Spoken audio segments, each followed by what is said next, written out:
everybody, let's call to order tonight's meeting. I asked them, they said no.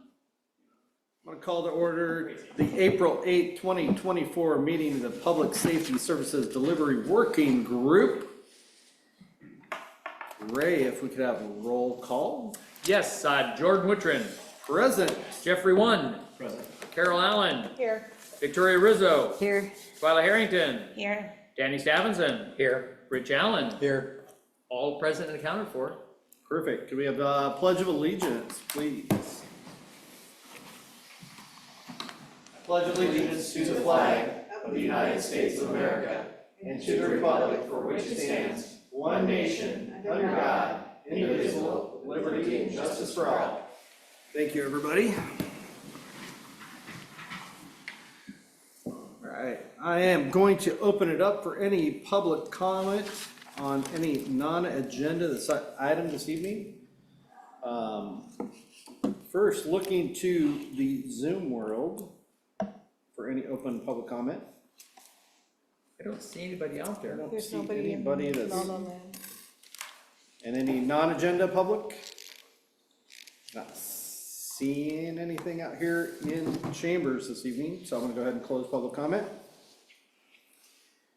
This evening, we do have a consent agenda item 3.1, minutes for March 4th, 2024, for our regular meeting.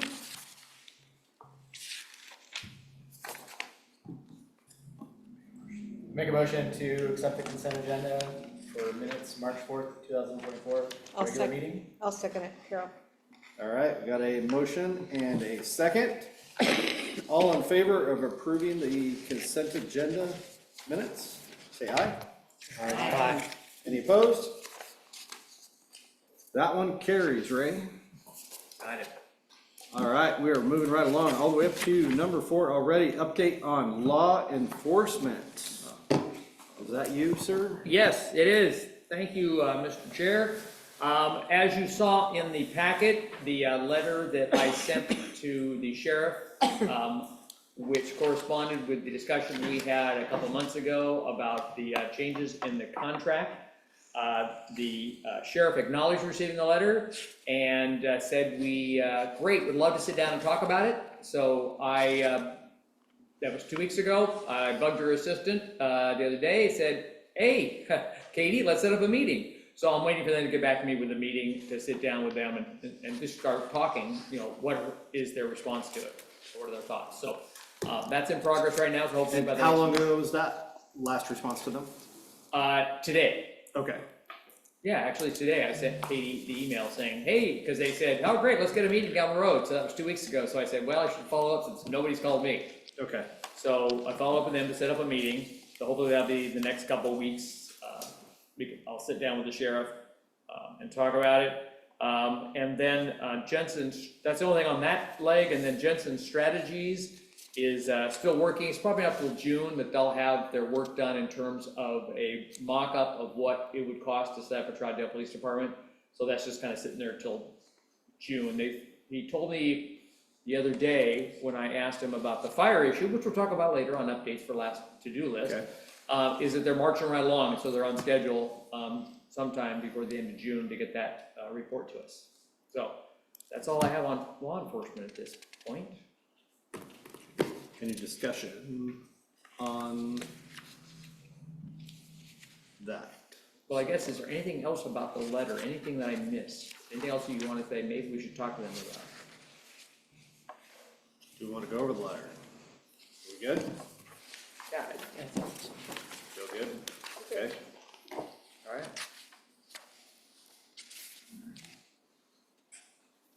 Getting a lot of shaking heads, we're good? Okay, moving on. Update on previous meeting to-do list. all right. Luckily, I was blessed or cursed with a very good Sarah, who did the minutes really well and listed all the to-dos. And so I had a great shopping list there. First of all, and not actually, I think within this, I'll get down to this when I'll mention that part of it. Anyway, number 1, Jensen Strategies. Yes, Jensen Strategies, yes, they're gonna get me. I talked to them last week. They have a couple fire chiefs they have on retainer that they can bring in to do a study like that. And so they're gonna start working on, get me a proposal for the cost. They're working up a proposal for us. Additionally, the other two cities, Wood Village and Fairview, have told me they'd like in on that, to be part of that study also, to, if it was big enough to cover the three cities. So once we get a proposal, I can talk to them about, you know, if that's gonna cost a little bit more to add that element and if they're gonna pay for it. So they want to be kind of along on that same train to figure that out. So And when did you say you talked to Jensen? we traded email week and a half ago, and they said they're gonna work on I can actually pull up the email actually, and I can just tell you exactly what the email said. Fire. Okay. Eric Jensen's. All right. Email from last week was, his last comment was, let me check with our team members regarding their availability and get back to you early this week. So not today, so maybe tomorrow or Wednesday. Okay. He said, we are definitely interested in giving you guys a bid. In fact, we're gonna be doing a similar study for the city of Cornelius right now on establishing a fire department. We work with a fire consulting group of retired fire chiefs and of course multiple retired city managers who would be part of our team. Then he asked about our timeline, and so I said, if I said July 1st, about 11 weeks, would that work? But if it took you longer than that, let me know. And then he says, let me check with our team and get back to you regarding their timeline on that. So that's right up their alley, and I had really good history with Jensen strategies and getting stuff done. I guess the reason I keep asking timeline, when are they getting back? I want to make sure that they are getting back to us quickly and they understand our sense of urgency, even though it's still, you know, a year away. Yeah. We all on this committee feel a sense of urgency and. We're burning daylight, as they say. Yep. Okay. Okay, and then number two, crap, I forgot to invite Mike McKeel to the meeting. Wait, Mike's here. I must have done that one. You did okay. So on that, and Mike, you can ask Mike about it, but in addition to Fire District 10 and Mike talking to us about what a fire district is, how it works, is that he's going to check and he's going to have me come to their board meeting in the next couple weeks just to let them know what the three cities are thinking about and how we'd like to continue working with them and keep them in the loop. And then after talking to them, he says hopefully down the road, the next month or so or two, after Gresham does their police and fire vote on May 14th, we're looking for bond levy. Maybe we have a work session with their board and the three cities to talk through what happened with Gresham and where Gresham's at, because the conversation changes. If Gresham passes their levy, they may just sit back on their laurels for 5 years and not really do anything seriously. If it fails, they may have to talk Turkey and other options. And so after the May 14th, we'll have that joint meeting. At least we're going to try to. Mike doesn't speak for the board, he speaks for himself, but we're going to try to agree with me. well, they're a wise board then. So that's the status. Mike's here to talk about it. Number 3 on the list was Econ Northwest.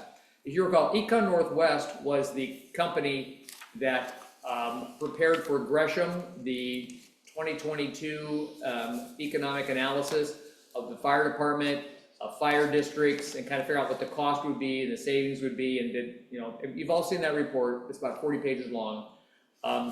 So I reached out to Econ Northwest, the project manager for that report. Sarah tracked her down. She no longer works there. She took about a year off. I don't remember what she said it was, but now she's back doing consulting work on her own. And so she would love to talk to us about giving us a proposal to potentially do another economic analysis for Troutdale, which would analyze for us what savings we would garner from the general fund if there was a fire district, what the impact financially would be on the citizens if we join a fire district. And thirdly, factor into that some different scenarios for if there was a property tax give back from the general fund to help soften the blow to citizens over a period of time, like Newburgh did. Similar, yeah, okay. Yeah, so, and she and I have a telephone conference on Thursday, 10 a.m. to walk through more detail so she can come up with a bid for us, to be able to come up with a study for us. And also, the other two cities have said, hey, we'd like one too. So I'm gonna talk to her about the cost to add, you know, a lot of the information is the same, but also then break it out into 3 different sections, so they would have their own standalone report to give to their citizens, or at least to use for their own needs. But, you know, they want to be under the same umbrella. So I'm gonna talk to her about that on Thursday morning, to get that information. And I've already talked about the other one about Fire District 10 and their agendas. The other one, invite a company. I got on and I tracked down about 6 or 7 companies in the Portland area that do that political advertising. Some of them are pretty much just limited to school districts, and they do bond levies and stuff. I looked at the background of a bunch of them online, and then I sent out emails last week to 3 of them saying, hey, you know, we're just kind of exploring the idea. We want to get somebody to come in and talk to us about, you know, what is the process of putting a ballot measure out? What are the things you have to think about? What's the timeline? How long should you wait? What kind of organizations you need to set up in the community to make those successful? Sent those out, and I got 1 response in my 3 emails so far, and that was from Megan Weaver at praxispolitical.com. You know them, Tandy? Yeah. So Megan got back to me and said, thanks for reaching out. We'd love to set up a conversation about your fire district ballot measure. We undertook a related project in 2023 to successfully create the McMinnville fire district. Is this a good time? And blah, blah, blah. We set up a meeting, and we are having a meeting on Thursday at 3 o'clock. So I'm going to talk to her about what we would like her to do. I think initially, correct me if I'm wrong, because she would come to this meeting, is describe the general process of putting something on the ballot measure for the citizens. How would you work out a timeline? You know, what would be a reasonable timeline to put this in front of the voters? Which election should it be on? Should it be on a May election? Should it be on a November election? Should it be on a general election? And then what are the community partners or organizations that might be important to try to gather, because elected officials can go out and, you know, cheer it on, but city employees can't do it. So how do you organize that group? And some of you were involved in the building of this building, the bond levy that passed this, and it's probably a very similar endeavor. And I've also heard that for the fire issues like this, one of the necessary elements to have would be the Gresham Fire Union to be involved.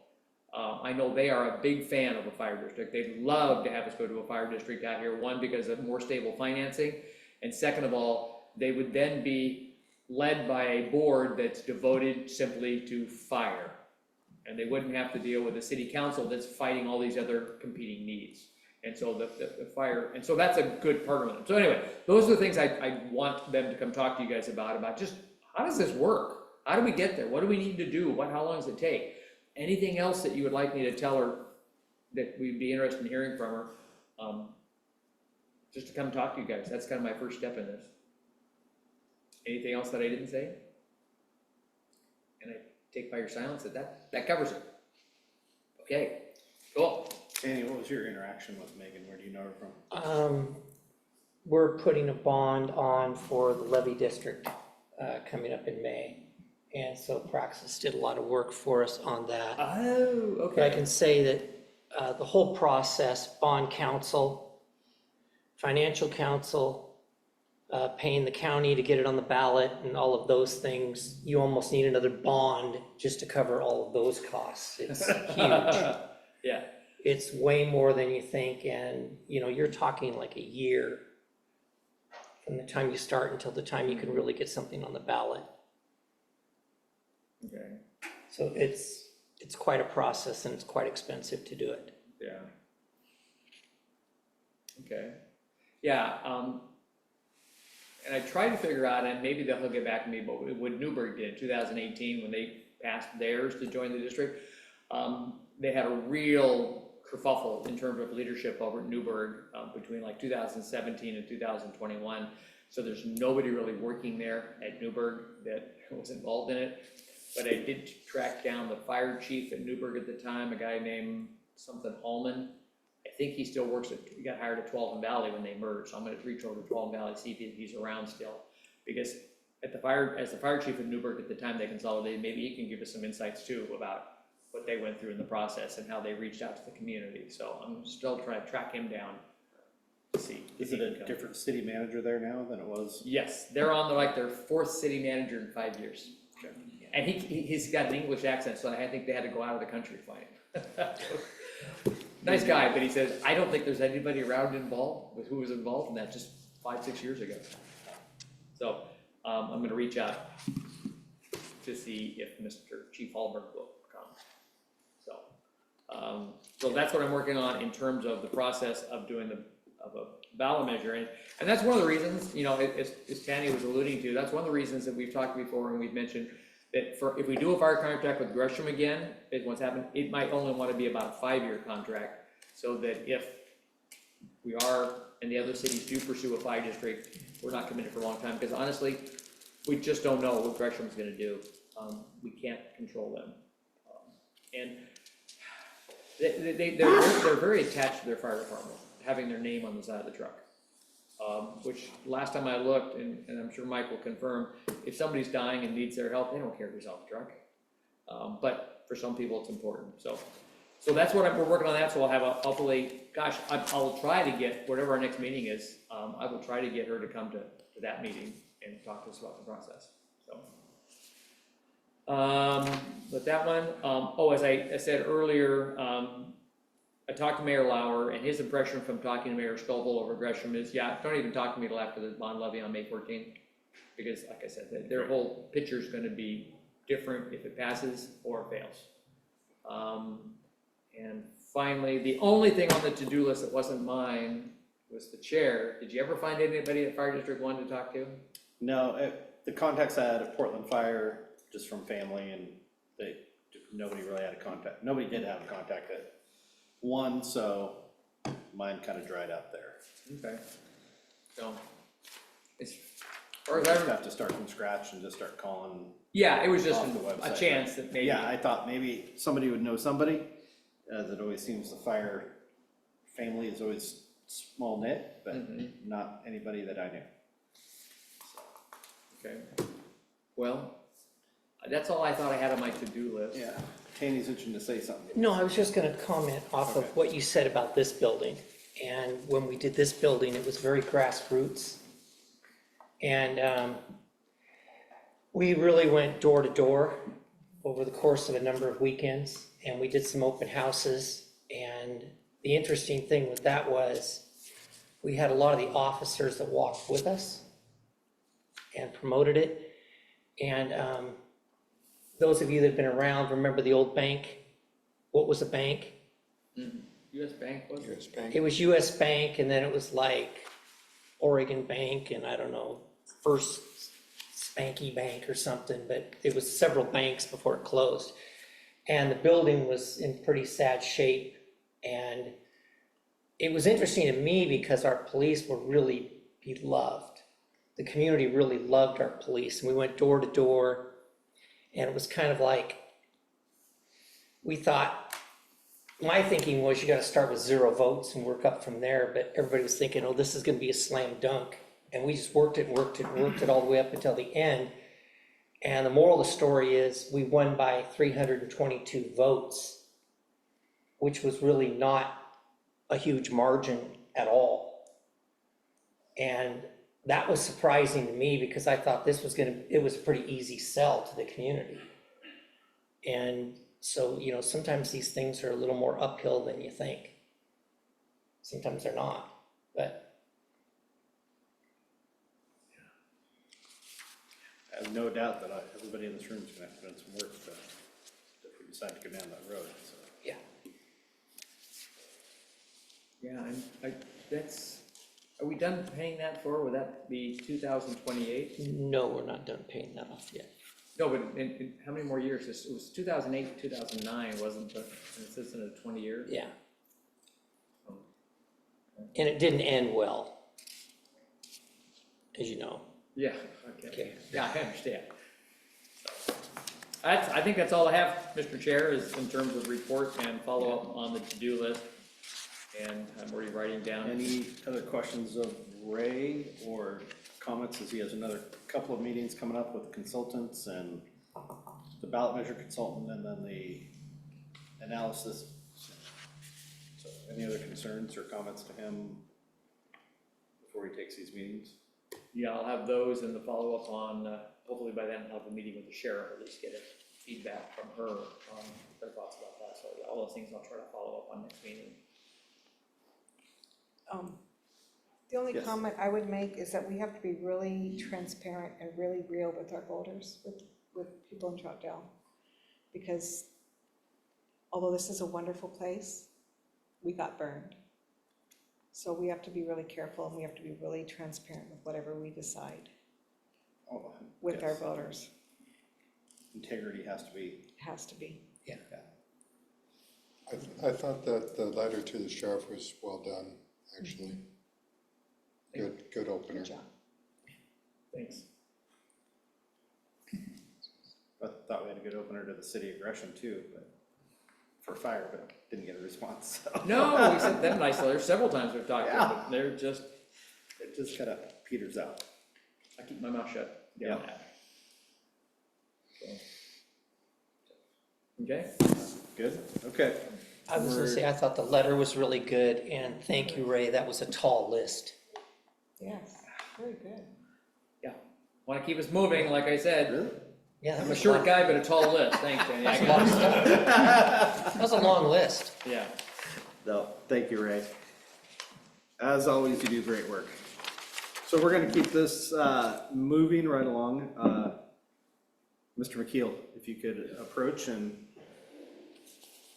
bend our ear, that'd be fantastic. Okay, Let's have some dialogue about fire districts and well, Ray, how they work with the city. and- yeah, Ray sent me a few things to talk about. It's usually longer than I should, but you know, Ray. But yeah, first I'd just like to give you a little history of where District 10 was a few years ago. It was actually one of the biggest fire districts on the west coast. It extended clear to 82nd Street in Portland, which is Portland now, clear to the Columbia River, all the way to Sandy, and basically all the way to Boring at the time, so in the south. So, and it was described to me by several old retired chiefs as the gold standard of fire districts in the state of Oregon. And what happened was the city's annexation of lands that made it, a lot bigger than it is now in Portland, extended their city boundary out to 162nd. And plus took Park Rose in, and Park Rose was really the genesis of District 10 originally. But it goes back to 1947 is when District 10 became as big as it was. And like I say, how District 10 became little, and it's really not that little, but it's, it's got a pretty big, geographic area that covers East Multnomah County. But it basically had to do with these annexations. And Gresham's fire department, when I grew up here, as a matter of fact, for you that don't know, the M&M, the famous bar and restaurant, is my dad's old bar that he started in 1946. It's still there. Oh, wow. So it's in its 77th year. I've been here my whole life too, and that's new information to me. Oh, really? Oh, I yeah. didn't know Yeah, that. he and Jimmy Moore was his partner. They came back from World War II, and that is a time when you get your liquor license from the city council. So they went to city council meeting with their uniforms on. My dad had his Navy uniform, Jimmy had his Army uniform on, and they didn't dare, turn him down. So they got their liquor license, and they've, like I say, they've been going since 1946, when I was born, so I'm 77 this year, and so that's how long they've been cooking. And anyway, but the Gresham Fire Department, when I was a kid in Gresham, was basically a Wednesday night drinking club. They would have, every Wednesday night, they had drill. Now, they spent about 15 minutes on anything that had to do with fire and emergencies, and the rest of the time was kind of party time. Now, they like to say that that wasn't true, but I was a pretty good witness to that. So, anyway, and they had a volunteer fire department, that's what it was then. And these guys would, had these little devices called plectrons, and the plectrons would go off and they'd hop in their car and run to the fire station around Powell and take off. But what happens now, and this is a whole thing, we're dealing with now, that the bottom line for fire and emergency is how fast you can get to where you need to be. And we'd like that to be a little over 4 minutes, not any longer than that. Right now, the response times exceed that almost 100% of the time. Something happens right across, we had a fatal wreck right across from Station 76 that had a 30-second response time, but that was, not really clear. But anyway, Gresham has been short of money ever since they took over a paid fire department. And the thing that happened where you guys came into it was when the fire chief at the time said, we need more money, and let's give Troutdale, Wood Village, and Fairview kind of a great deal, a lot lower than if they had their own fire department, and a lot lower than District 10 is charging.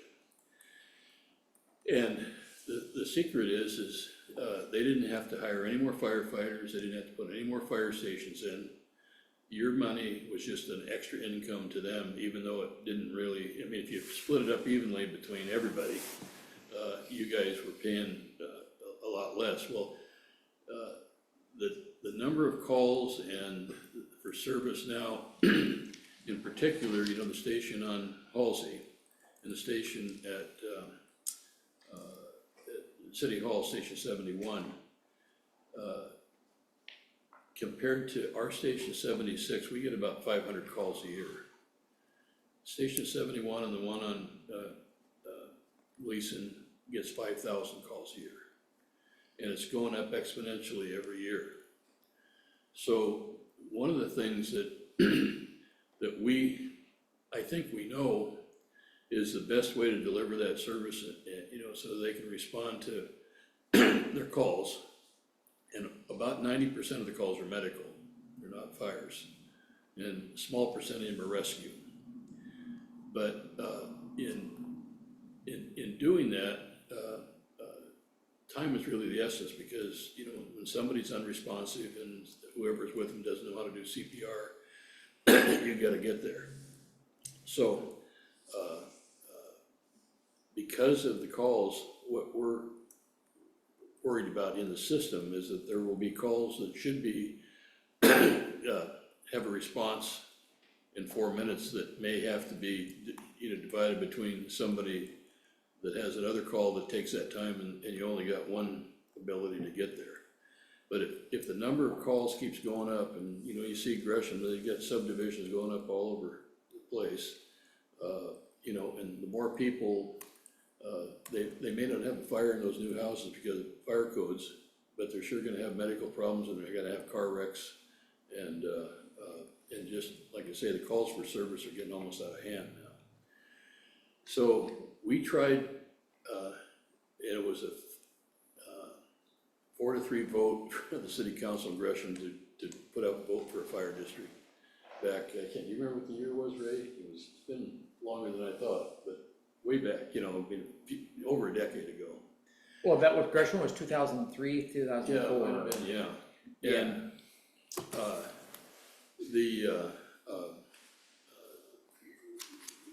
at that time, we had several, anti-tax activists that were operating. A lot of them were, you know, guys I knew for a long time, Frank Eisenzemer and Don McIntyre, and they sold the no vote as just a money grab, you know, and it combined that with the mayors and, you know, both Chuck Becker, who was my old football coach at Portland State, and Shane, and now Travis. I think they really feel like they're not a full-service city unless they have a fire and police department. And just like Ray was saying, no, when you have a heart attack and you need fire emergency people to be there to help you, they really don't care what it says on the door of the fire truck. They just want you there, and they want you there in 4 minutes. And right now, that time is, well, out where we are in the rural area, they're all about 8-minute or more calls because it's a wider area. But our tax rate is $2.86. We don't need, if we had the city of Gresham and the 3 cities in it, you could charge a lot less than that. And, but the reason we do, we don't have valuation out there. It's mostly farms and single family homes and that kind of stuff. And we still, even part of our service, we from that station, we serve the east part of Gresham, you know, in the city limits for that. We also own your fire station here in Troutdale, and we own the training center. So, as you know, in the metro area, I think the only one is Hillsborough, and who else now that has their own fire department? Hillsborough, I think, is the only one on the west side. Gladstone does a contract, but they're. Yeah. So, without a doubt, it is the most economic way to do it if you're okay with what it costs. And right now, you know, you have a hard time paying what Gresham wants you to pay. And we'd love to have anybody that could come into District 10, because we think it ought to be like it was before, because it was a really efficient place and efficient service. And what we worry about isn't, you know, well, we worry about passing the levy, you know, because I think if they pass it, it's gonna have some stability for a little while. Yeah, if I could interrupt real fast, yeah, if you can see this map here, the only hole in the whole west side of Portland is Hillsborough. Yeah. They go all the way from Newburgh, all the way up to past North Plains, and to the edge of Lake Oswego and out to Forest Grove. And they don't, You take Hillsborough, they've got 100 of those Intel type businesses out there. So when you have that kind of concentrated value, you can kind of afford to do your own fire department. But the case out here in East County, you know, the 3 cities, Gresham, there's some valuation, but not that high-tech, you know, huge valued properties that can actually take the load off homeowners. So, but fire service, in all the studies that we've seen right now, because of wages and all the things, you know, like fire engines now, we just bought one for $500,000, now they're $1 million. And their ladder trucks are almost $2 million, or if not over $2 million. And the wages have gone up for firefighters and paramedics. You see, you know, the ambulance deal, the problem they're having is they want 2 paramedics. Well, what AMR has to pay these paramedics now, you know, it's just getting to be a tight squeeze, you know, because ultimately you gotta write a check to those guys for what the going rate is for, and we, for Gresham, we hired, I say we, you know, because we're kind of a partner with them, you know, in the contract. Right. But we hired 10 new recruits, and usually we lose 3 of them before the academy starts, because they go to another fire district and get more money and better benefits. So ultimately, you know, if you're hiring people, you gotta be in the market to play the game. And my thought is that, you know, before I quit doing this job, I think the best thing that could happen for people in trouble in the 3 cities in Gresham and East County is to have a unified district that can provide those services and get to where they need to go as fast as possible to do, and to upgrade the fire stations. You know, when they built those fire stations, all the firefighters were male. and they've got one bathroom and one shower room. And change of shift is a little bit of a problem nowadays. And some of those stations, you go to the inside of it, you think you're in Berlin in 1939. So that needs to change. But I think this levy, I would be surprised if it passes, to tell you the truth. I've seen some stuff online where people are griping about the fact that Gresham, they charge a surcharge on their utility bills that goes to police and fire. Well, that's, even if they pass a levy, it's going to stay. So that word gets around and, it's not received really well. And then plus, Gresham Barlow's school bond is, fairly hefty, it's a $500 million bond. It's gonna take a while to pay off.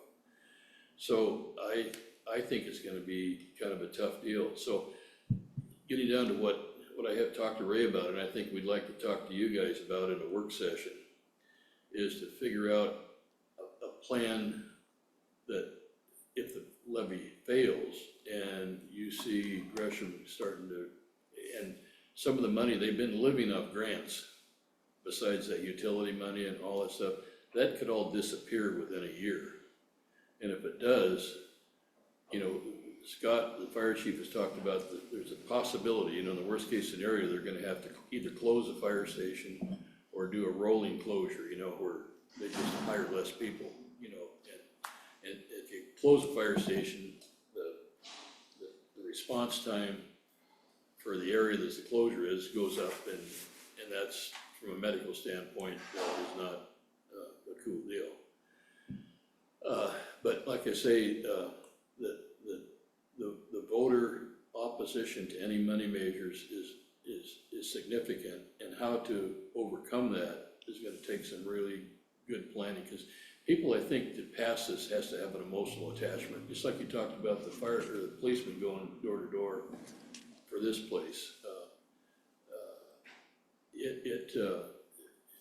You've got to overcome the people who say, I just don't want to pay more taxes, period. And there's people that'll agree with you. They say, oh, well, yeah, I think a fire district's great, but when they're sitting at their kitchen table, they vote no still, I mean, we've had all the, I was on the school board for 20 years, Gresham Barlow. And we would do these polls to see, and it looked like we were gonna just do really well. And then we'd lose, and I remember one year we couldn't start school till the end of October because we had to go up for 3 different elections to get a levy passed. And we finally got people to understand that we were good guys and doing a good job, and we deserved to have the money that we needed to run the place, and they finally passed a tax base, and that's been working for us. And we passed 2 big levies, bonds, but now in the fire district, we've got enough money, if we kept that rate up, that you need to have probably 2 or 3 more fire stations in this area over the next few years. But we built Fire Station 76, and it will be paid off in another 1.5 years without going out for a bond. So it does make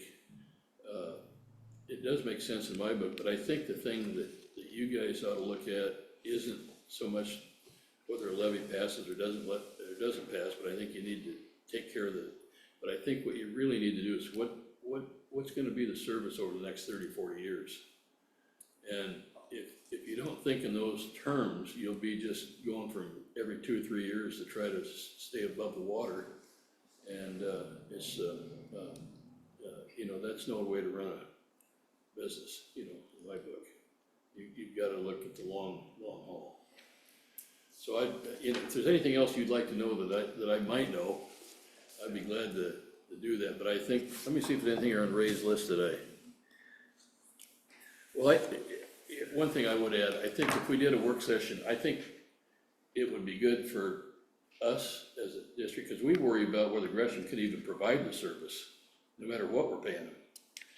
And we're paying them, I think, $1.90 $1,000 now, but we also give them the fire station here in Troutdale, we give them the training center for nothing. And then we cover part of Gresham too. So if you add it up, no matter how you stack it, it's about over $2 $1,000, to run a fire district. And if you get more valuations in, I worry about, these big, distribution centers, the value of those is nothing like Intel or something like that, where they've got 1,000 people working inside. You get some of those big distribution deals, there's only 10 people working in there with a corner office somewhere, and they're running a bunch of lift trucks around. So, but I think that we ought to know exactly what the ramification would be, say if the 3 cities joined District 10 and we contracted with Gresham still, or if the 3 cities joined District 10 and Gresham contracted with us, is a thought. And but I think all the scenarios you could do, I think we ought to know how it would affect people so you can tell them the truth. I've heard somebody say, you gotta be transparent with people. They need to know what it's for, and they gotta believe you really need it. And I think, there's nothing more important, I think, than saving some people's lives on a daily basis. And the thing about Gresham Fire, on people who have heart attacks that are completely unresponsive, their heart has stopped, their save rate on those people is about 35%, when the national average is about 12%. So these guys know what they're doing. And so anyway, that's what I think, is that there should be a plan where we figure out all our options, know what the effects are, what it costs, and then, I think the biggest elephant in the room is whether you can convince people that you need it and they should vote for it. So anyway, if you got any questions, I'd be glad to help you out. I'm sure we got a few questions out here. I'll start with Jeffrey. So I think the biggest question that I have maybe is pretty broad, but like, what would need to be done with Fire District 10 to get up and running to support Troutdale, more than likely Wood Village and Fairview?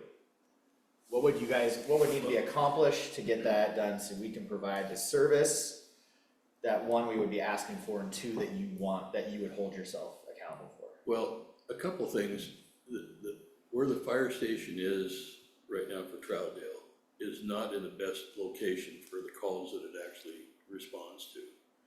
So, and it's a little bit dated inside. We've had problems with radon inside that, and the site isn't really big enough to expand it, so I think what they have talked about is to have a site closer in, to the 3 cities than it is where it is now, from what I understand. And I think it would take a couple of years. If you guys all voted to join District 10, it would probably, with legal stuff and wrangling about equipment and knowing what you gotta do for facilities, and like I say, this equipment is getting to be a big deal, where, even though we'll have our station paid off in a year and a half, we're taking that same amount of money and putting it towards capital replacement, because, in about 10 or 12 years, those trucks are kind of run out, and you gotta replace them. So, I think that's the question you gotta answer, is just exactly what needs to get done to do it. But I think the area probably needs at least 2 more stations other than what you have now to get down to 4-minute response times. I think the Troutdale station needs to be located a little bit, closer into, where there's a lot of traffic and things like that, where they're run.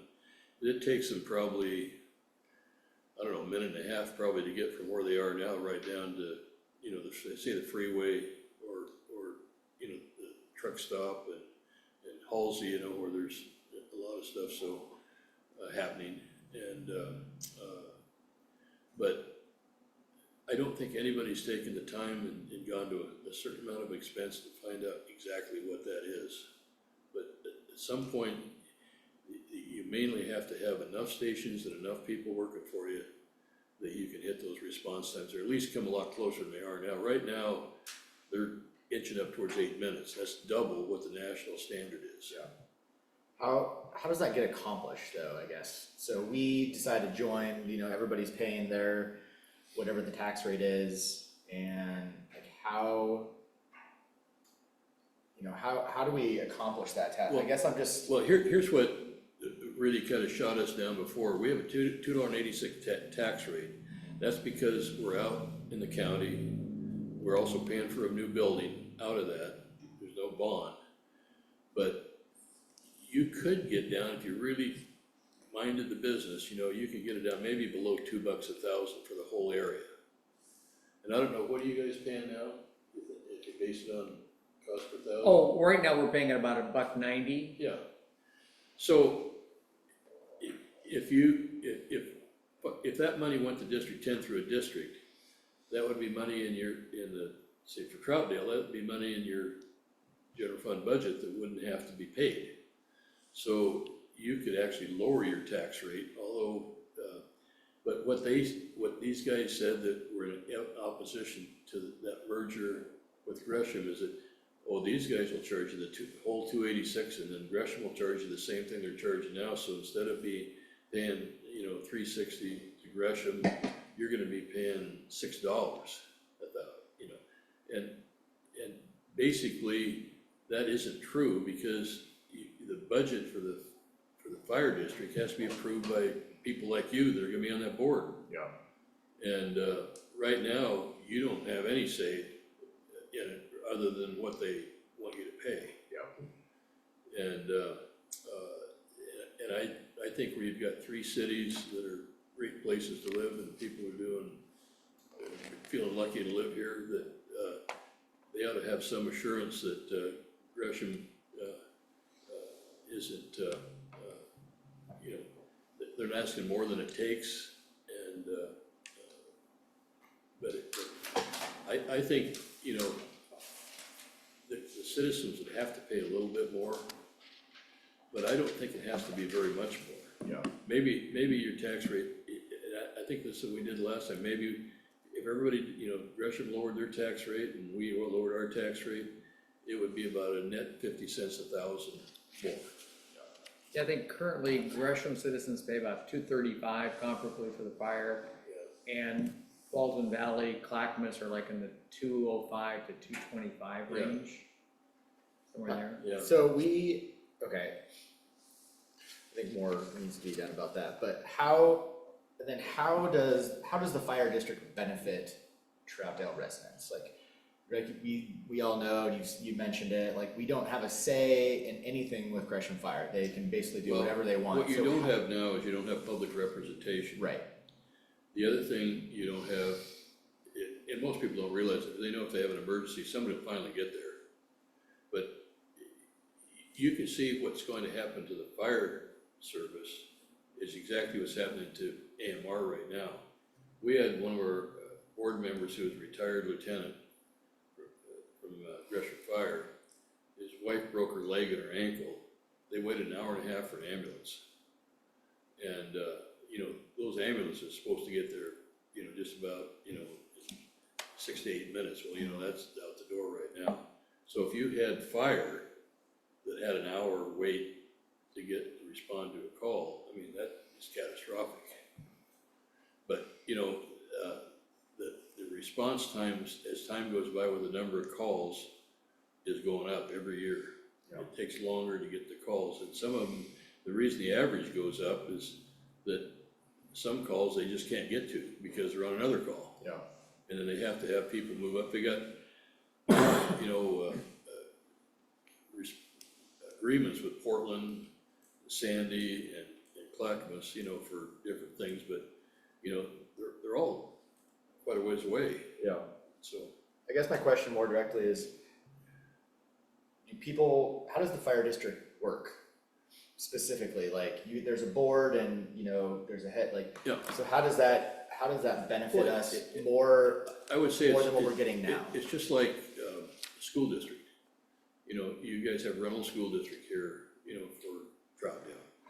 And you've got, I think, 5 or 7 members for that board.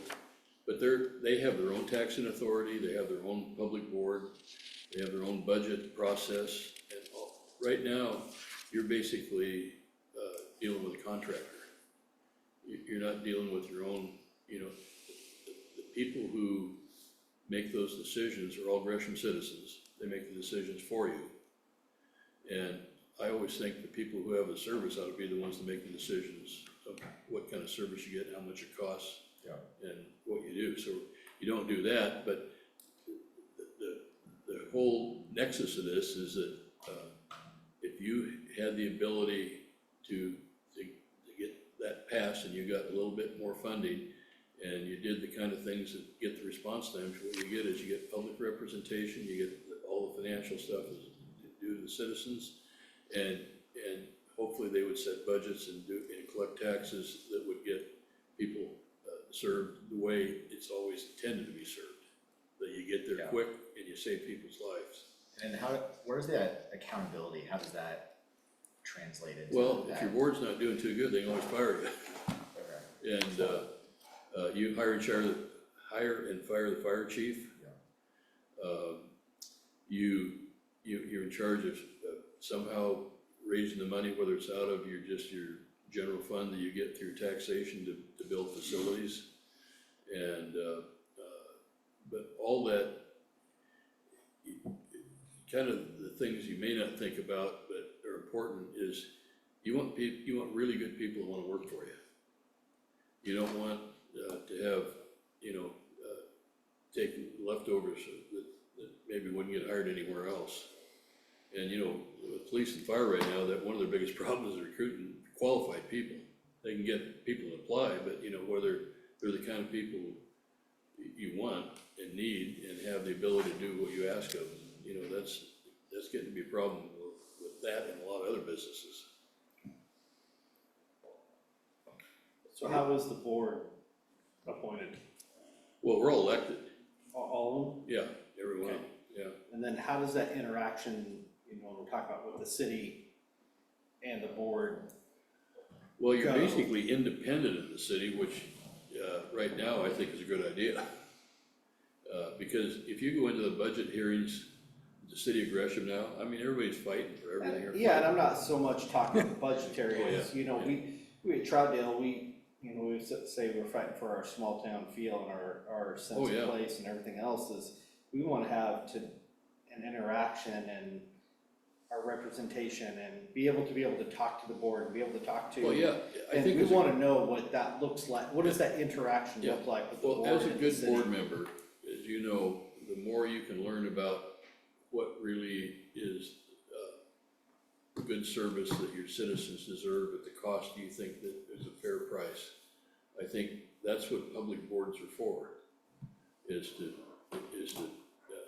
I mean, you're not gonna go down and tell somebody how to take people's blood pressure and what kind of tourniquets to buy. No, I think right now our perception piece with Gresham is, no matter how much we wanna stand on top of our rock and try to get their attention, we can't. Oh, yeah. No. But we wanna have that same, when we talk about policing and we talk about community policing, we wanna have the same feel with fire, right? Yeah. That they're And- our fire department, that they care about the citizens of Troutdale. So, once again, just going back with that interaction, it all stems probably from the board on down of how that feel is gonna go. Yeah, and you can, I'm not sure of this, but when we were dealing with an attorney that I think knows what they're doing, it is possible to have some sub-districts, taxing districts within the district, so that some places may pay a little bit less or some a little bit more, and basically it's based on the need for more service. And I can't believe that that's true, but the guy that I was talking to is a guy that understands all the rules and laws that have to do with that. But that's something that, you got a lot to get things accomplished before you get to that point. Yeah, no, I just But want. like I say, I mean, I'm a big believer in boards that are really intelligent about what they're doing, and they always do the right thing, and it takes the politics out of it. Right now, the bigger the city gets, the more politics has a role in the way they do things. And Gresham needs us, so they've been really nice to us, and I told all the board members, whether I'm there or somebody else, don't ever sell or give Gresham the fire station in Troutdale, don't give them this training center, and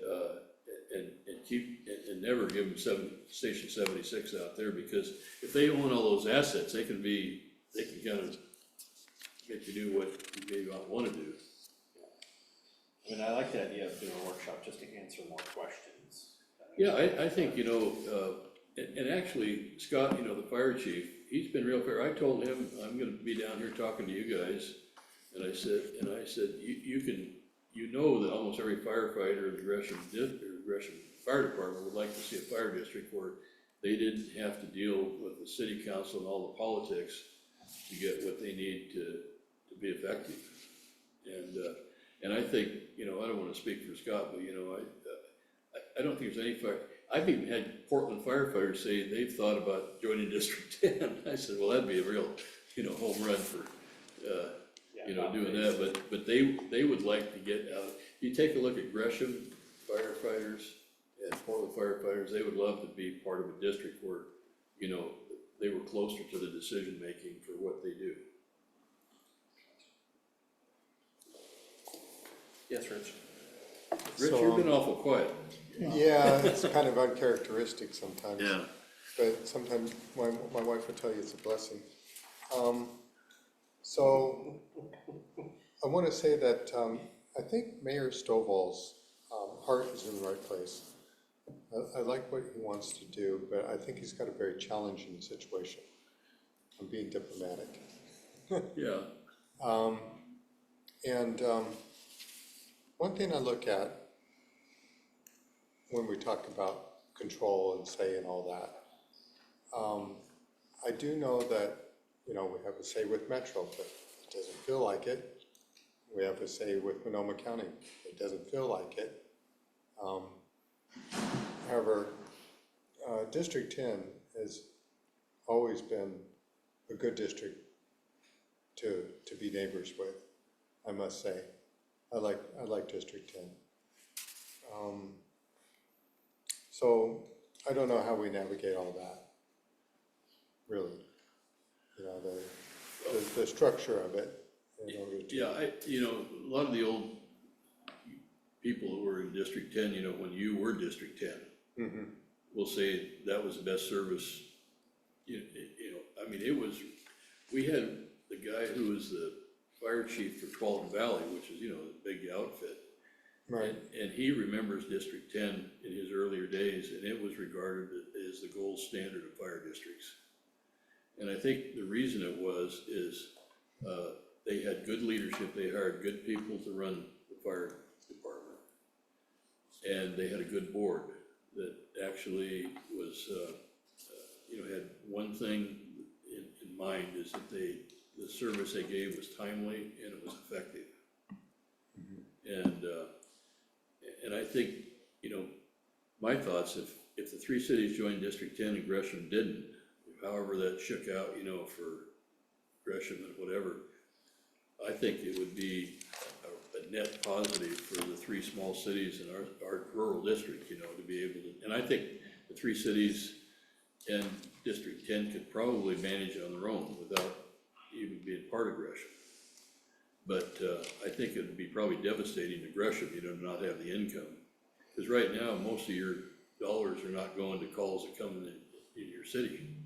They're going to Gresham calls, mostly in Rockwood. Subsidizing that. Yeah, if you looked at the number of calls and you divided it up by, the amount of money that's paid in, for the amount that you guys pay, do you get the same number of calls per, whatever, however you measure it? And I don't think you do. I think you're basically, and that was the original intent of Chief Barrett, to take in, offer you guys a cut rate, to contract with Gresham. I don't think there's any city right now in the metro area that if you went back to say, hey, how about if you just contract with, say Beaverton, or say, why don't you just contract with us and we'll give you a half price rate, over what you're paying. But we won't guarantee that for 20 years. And so 20 years goes by and you guys are paying what everybody else is paying, but you really have no representation, in the process. If I can interject here, I assume everybody understands that every city in Oregon has a different permanent tax rate. It was locked in back in 1995 with Measure 5 and 50. And if you had been taking a lot of money from your citizens, then you got locked in at a higher rate. And if you've been a frugal city, you got locked in at a lower rate. It was very unequitably done.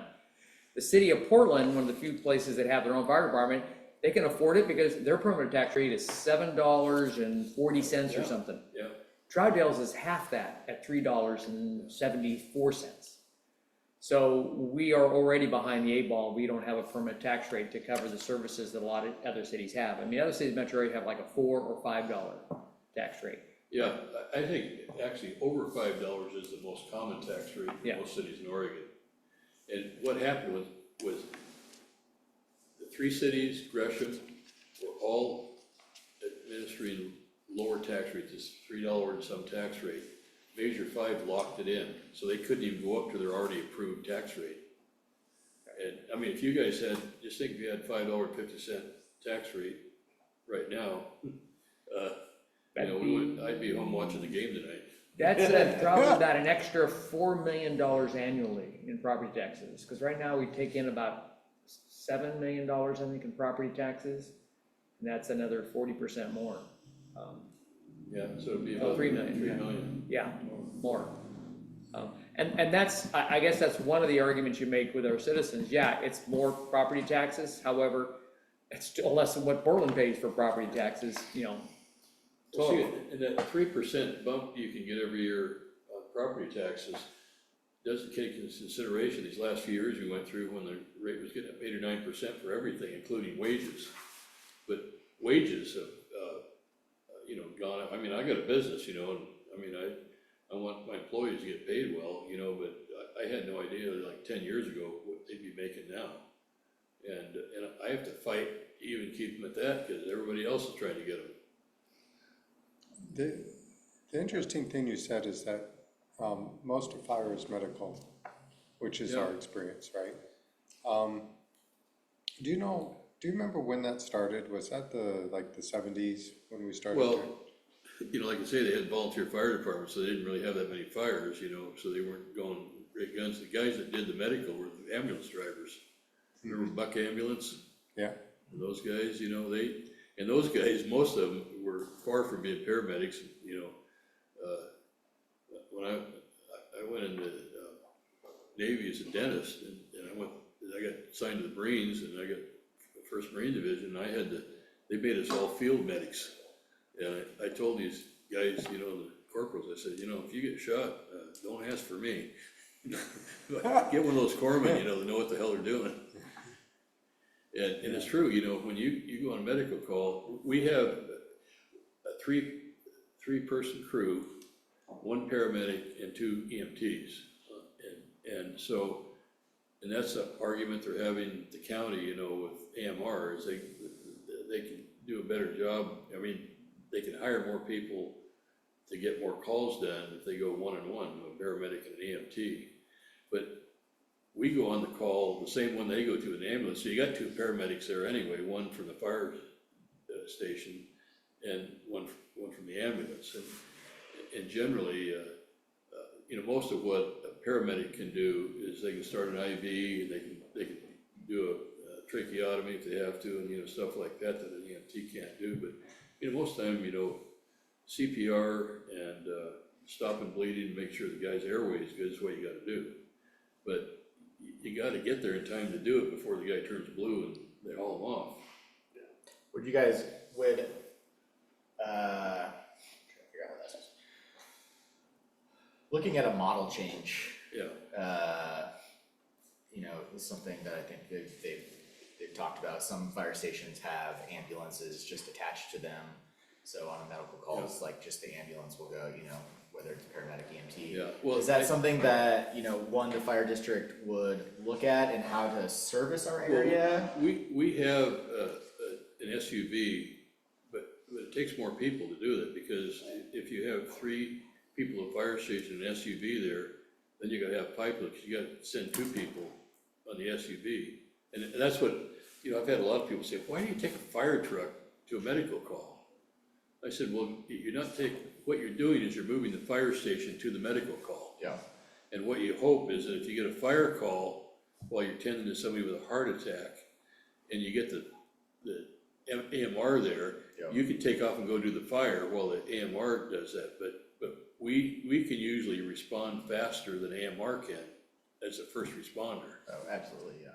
And- I think what I more ask is that, Gresham Fire, when they first started and they have not increased their staffing since that point, they were running 5,000 calls then. Yeah. And now they're running 15 to 20,000 calls, same staffing, and so, you think, wow, you would think you would increase your staffing by at least 2 times, but Yeah. you've 3 times the more calls now.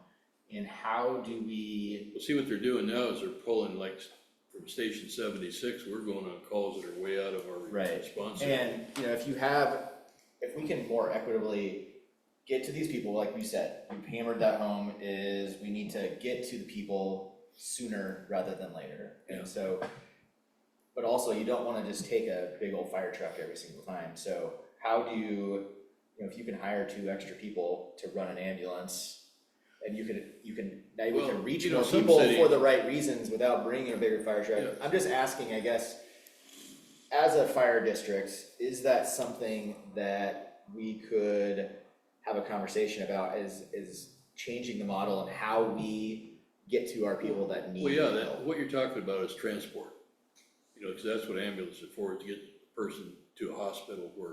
I mean, an ambulance is gonna need to be there anyways to get somebody that needs to get to a But hospital, see, so- if you have, and like I say, we don't do it 24/7, but we do it when we can afford to get, and I'm saying we, as if I'm Gresham, because they're the ones that do it. They have what's called a quick response vehicle that will go on a call, so you don't have to take a fire engine there. But if you have that at all fire stations, you go from a 3-person crew at a fire station to a 5-person crew, because you got 1 crew to run the fire engine and 1 crew to do the SUV. And if you just have the 3 there and they can take either vehicle, if they take the SUV and they run on the call and they get a fire in their response area, then you gotta call somebody in from an even longer run on the fire. Fires, sometimes they go like crazy, Yeah. I guess you said that we need to think 20, 30, 40 years down Oh, the yeah, road. yeah. And we're not getting any smaller, we're only gonna get bigger, and in my eyes, how do we service more people with what we have in the space? And one of the things is sometimes we need to look at a model change and how we reach people. Yeah, well, And I can't, So maybe there's a compromise in the middle, I mean, I'm just talking about something. Yeah. The SUV floats between 2 stations, right? Instead of, yeah, and I realize that you have to hire more Yeah, people. our SUV goes, basically depending on where it is, if they're way far away from where the call needs to be, they gotta send a fire engine there, just because you get there quicker. Yeah, But, if you had the ability to have 2 or 3 of them and you equally position them throughout the service area, yeah. and because, like you say, you're getting a lot more calls, it's going up exponentially at some places. I think it just is there the option, is there that you could increase your staffing almost double? Yeah. See, To, if to you had a reach fire everybody. district, that's what a board can do. okay, You can do anything you wanna do that you feel that you can accomplish and fit it into what funds you have. cause I feel like that's what we're at, is that, we have these 8-minute response times, and how do we combat that? You can add a couple stations, I think that would definitely, Well, the help. studies that we've done show that you need a couple more fire stations, and like I say, with Troutdale, it would be better to reposition where the station is now, where the calls that come in from this area, the runs are longer than they need to be. yeah, So, and like I say, for the people who work there, we still get fire stations, like the one over on, what's the road there, just, goes past one, Hogan, yeah, not Hogan, but what's the next one east? Where, 257? Kane, Kane, 257? Kane, yeah. That station, still, it looks okay from the outside, but you go inside, and you just go, holy living, yeah. what the hell's going on? you know, and like I say, we've got a number of female firefighters. And like I say, a change of shift, or if they go out on a call and they gotta all take showers, cause then things are really messy, it's just not the way it ought to be nowadays. So Mike, if I'm just summarizing for you, Yeah, with a fire district, you could always count on your budget, you always know what's gonna be there. You can put away funds for future expenses. You're not worried about a city council of whether or not gonna pass your budget for the next year. You don't have to worry about the politics of a city council, it's always, you've got one thing to deal with. you just have the board making decisions, what's best for the public, right? Yeah, right. And you're just planning. And I for the think future. anybody you talk to as a citizen would agree with that, but when you bring up that it's gonna cost them a little more money, Yep. you never know in the back of their mind what they're thinking. Right, But, so that's what I mean, you have to be very transparent, you have to convince them that another $30 a month in expense is worth that. right. And as a working group here, when we talk about it, is if we move it out of the general fund or move into a fire district, is we talked about doing that rebate and what that looks like, and that's part of the meeting that Ray is gonna have with Megan, is, you know, how that looks and how to present that to the public. And honestly, I'm kind of behind that as well, is we can't just move all, what do you say, $1.90 or whatever it is, that per thousand, that, and then double up with a 286 going into, No, yeah, like I you know, say, whatever it's gonna be. If we could show the public that we're not gonna just yeah, what you need to pocket show the everything. public is on your tax bill, Right, how much more is at that bottom line than it Right. was the year before? right. So there's more to discuss here, for sure. Yeah, I think that's the biggest hindrance. I think it all makes sense and most people would agree with it, but it's just whether you can convince people that, you know, it's a real touchy thing with a Yeah, lot it's of people, people's which is paychecks. fine, It you is know, I mean, people's that's, paychecks, but it's also people's safety. yeah, and, So, you know, I just saw a study that they talked about what income it takes to live comfortably in Portland right now. $121,000 a year. You can buy a house, you can send your kids to school, you can do, you know, all the things, but you take that 121 and take, you know, like 25% of it out for taxes. And, you know, it surprised me. Just be glad you're not in San Francisco. I'm afraid our taxes were significantly higher this year than last year.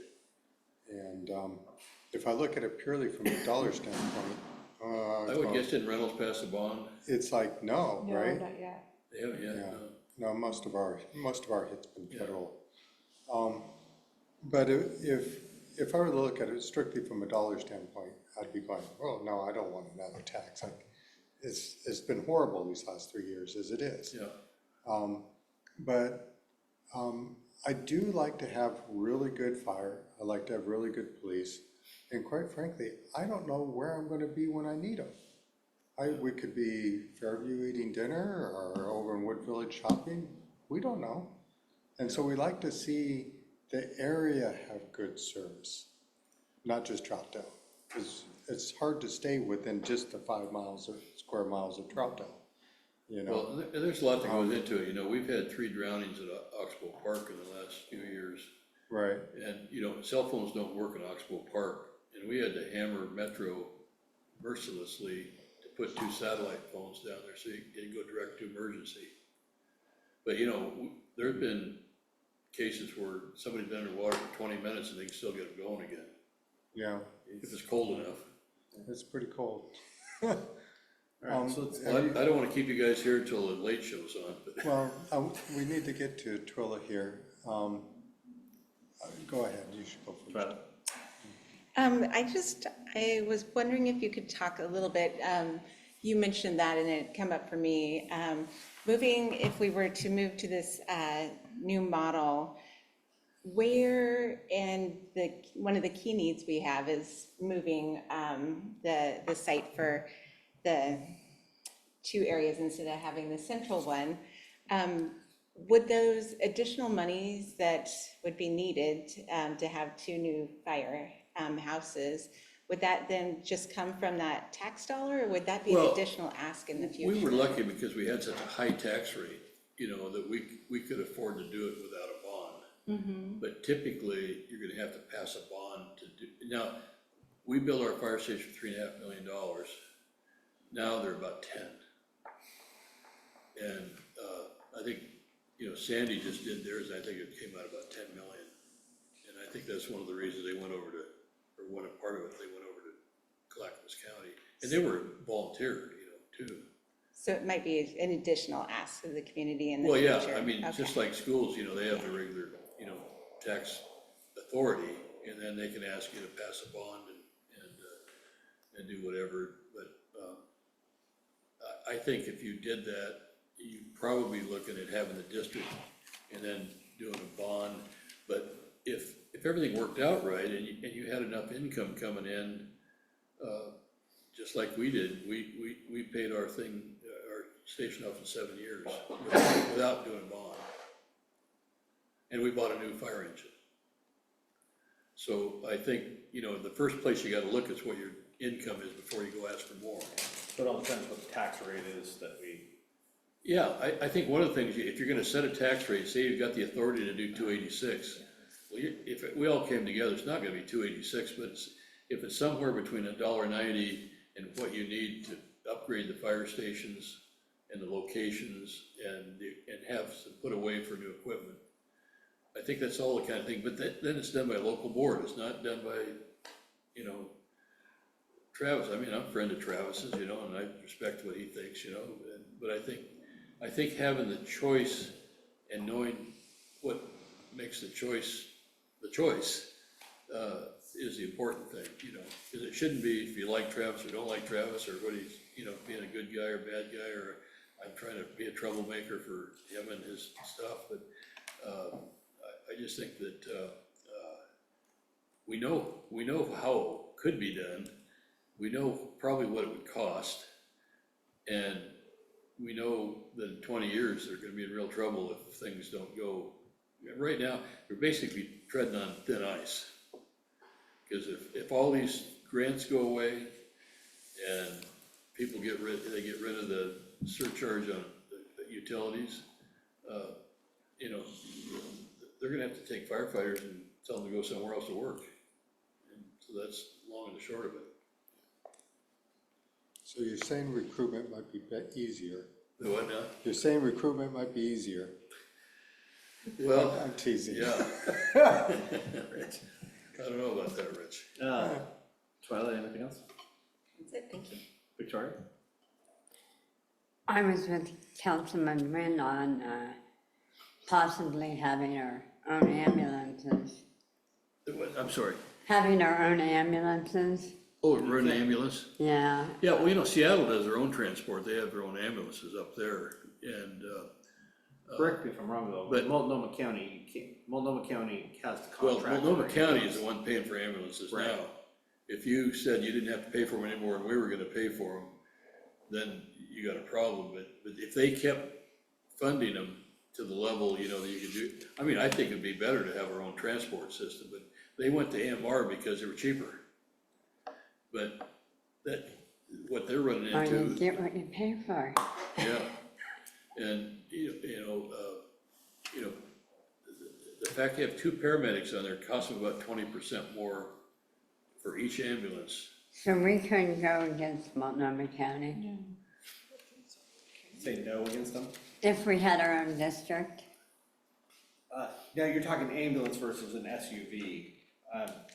That's a different, state law gives the county the right to select an ambulance provider, which is county. separate than fire. Yes. Yeah. We can't have an SUV, small vehicle, go to the medical call rather than having the, Yeah, but those medical calls just deal with the medical emergency, they don't Yeah. take the guy to the hospital. they don't, no transport. Yeah. Stabilize until the ambulance shows up. Stabilize them, yeah. Stabilize them, get them ready, but it's all just medical calls. Well, I just thought it might solve a problem. No, it would, but Yeah. yeah, it's the county that sets that up. We, as far as I'm aware, we can't change that? Well, the county from, you know, I've got a medical background, you know, and it's hard for me to believe that they will take about a third of the ambulances out of service just to make sure they got two paramedics on it. There's nothing that I know of Yeah. medically that shows a paramedic with an EMT does worse than saving people than the two paramedics. Is that second paramedic driving, who's really gonna help? Well, they'll have a paramedic on the scene when they get there. Yeah. Carol? I may have missed it, I'm just trying to vision, so say that we put out a levy out there, it passes, how does that look? Because Gresham was the fire district now, if it was 10, are you set up to start serving the 3 cities? Or would you continue contracting through, how does that all look? Let me jump in here, but again, there's, I think, 4 possible scenarios. Yeah. Yes. Okay, say the three cities join Fire District 10. One, like now, they could contract with Gresham for the same service. 2, maybe Fire District 1, Clackamas County wants to contract and to provide service. Or 3, I guess there's 3 options. 3, they could figure out that income from 3 cities now makes them big enough to have their own. I think those are the 3 possible scenarios. And see, we don't know. This assumes that Gresham does not get involved. Yeah. If Gresham doesn't pass the district, if Gresham did join the district, then all that stuff, I think that if Gresham does not pass the levy, it puts the 3 cities in District 10 in a position that they may not be able to provide the service even if you want to pay them for it, you know, for what they're asking now. So if we all pay $1.90 to Gresham, and $1.90 doesn't pay what it's costing them to provide the service, and that's the question we ask Scott every time. If you guys don't pass this levy and you don't get the money, and we've got a contract for 5 years for $1.90, and you can't provide the service that $1.90 buys, then what? And, you know, basically, it's, you know, it's a shrug of the shoulders, nobody knows. But So just to clarify though, just to make sure I'm just doing a listening check.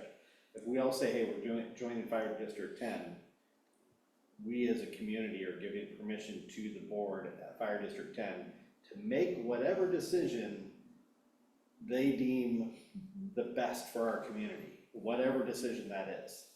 And we have a say. Is, We have a say votes. through the board. You would elect somebody to the we board, yeah. If you join District 10, the board would be reconstituted. We have 5 members now, it could go to 7 members. You could, for sure, you would require at least 1 member from every entity. And then you may have 1 from each city, 1 from district, that lives in District 10, and then possibly 3 at-large members that were elected, or you could have a 5-person board where you have 1 person from every city in the district, and then 1 at-large member. so being a devil's advocate, as a taxpayer, if we're already paying Gresham, why would I vote yes to go to a District 10 if District 10 decides to contract to Gresham? I'm getting still Gresham services. it's a good point. But also, you can compare numbers. Gresham has already threatened to and tried that they should increase our current rates by 50%, is what the mayor and their council has said a couple times. And so this theoretical $1.90, it's the equivalent, because we're paying it out of the general fund, but equivalencies are about $1.90. That would then go up to $2.70 or $2.80 that we'd be paying for that service anyway. And so basically it means, well, we're paying $2.70 to $2.80 to Gresham, or we pay $2.70 to $2.80 to Fire District 10, we still get Gresham Fire. There's no change. It's no more money, really. But we haven't negotiated with Gresham yet, but that's what they want us to pay. Well, I'm just coming from a taxpayer Yes, point of view of if my taxes are gonna increase and I'm gonna still, like, maybe still get Gresham services, what's gonna be the difference? Well, if you're in a district, Gresham would no longer be your service provider. It would be It would be District 10, the District 10. but then if you contract out to District 10, You mean I mean, contract, if you contract say out if to. 3 cities came into District 10 and we still contracted with To Gresham, Gresham, I mean, I would say, well, we would have a say, we don't have a say right now, but some people may not care about that. Well, first of all, if you came into District 10, none of the city's money would go into District 10, it would be completely outside the city. You know, but then what you would hopefully, you know, city council and Ray and everybody would lower their tax rate from 350 down a little bit, or whatever, I mean, you. However you work it out, I mean, sometimes I think, like we do with the bond levy on this building, we just pay general fund money to buy it down, the rate, because nobody in the city pays the full amount we could be charging you for the building, because Tanny and the budget committee for years have told us that we have to push some of the lease money, $200,000 a year or something, to reduce your rate, so we maybe do something differently. But that's the other thing too, in terms of long terms you forget, is that if you go to a fire district and going, well, we're still getting fire from Gresham, but then again, you've also freed up potentially $1 to $2 million that now in your general fund that you can use for police and parks, that you didn't have before, because as we've talked about, the next 20, 30, 40 years, what the issue is, the cities are dealing with now is gonna get that much worse. Well, Can you, yeah, sorry, go no, ahead. go ahead. Can, if we were to do this, go to a fire district, where we feel like we have a say, can you, before we set it up so that we don't get the services from Gresham Fire, is it possible to set it up to be like, how is this going to work? How much is it gonna cost so we get the services that we want, and we want the services from you? We don't want them from Gresham Fire. So when it passes and it starts and we execute it, we already know what the plan is gonna be. We're getting Fire District 10 services, Fire District 10 vehicles, etc. We already have a plan to build 2 more fire stations to meet the needs of the community, like Rich said, which I think is an important, when he said that, that resonated with me. Or is it, hey, it's kind of a crapshoot, you're gonna join it and we're gonna do what we can do, but it might not be what you really want. Does that make sense? Well, I think, you know, what I think, you know, we started out talking about in the beginning is we don't know all the scenarios. Ray kind of said the ones, the possibilities. I think you gotta put numbers to all those to know what you want and how do you wanna do it. But I think before you go out and ask people to do it, you gotta know what you guys think is the best way to work it in.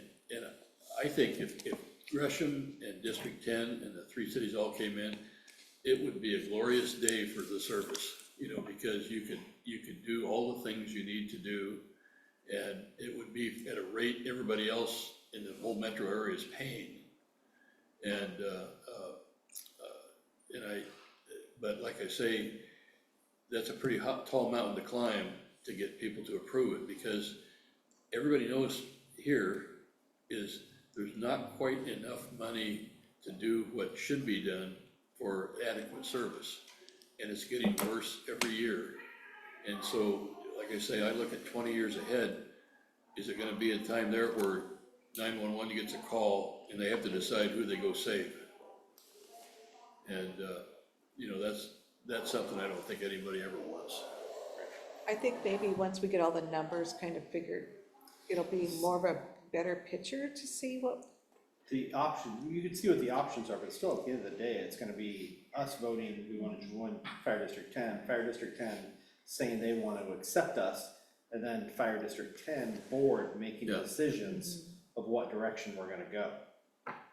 Yeah, but that, With our if you elected guys came person into from part of Troutdale the office. thing you'd vote So- on is how do you constitute the board once you do Yeah, that? that's Right, gonna be, yeah. in that Yeah. you know, just like city council, it's gonna be what direction do we Yeah. take? Yeah, But and what you, city, What Carol said is exactly right, like, it's kind of, It I is still pretty don't really vague. have like, I still It feel is like still I don't pretty have any information really to like make any adequate or any suggestion or to give to the council to be like, But I think that's more of a Hey. workshop to get a little clearer. well, I think the first thing you have to do is to look at the financial implications to everybody that lives in the city and everybody that lives in the other 2 cities in District 10. You know exactly what that is. Then how to manage that with a board needs to be the next level that you do. And, Just have some- Better service might Hang on, be Rich, just one second. Okay, thank you, Mr. Chair.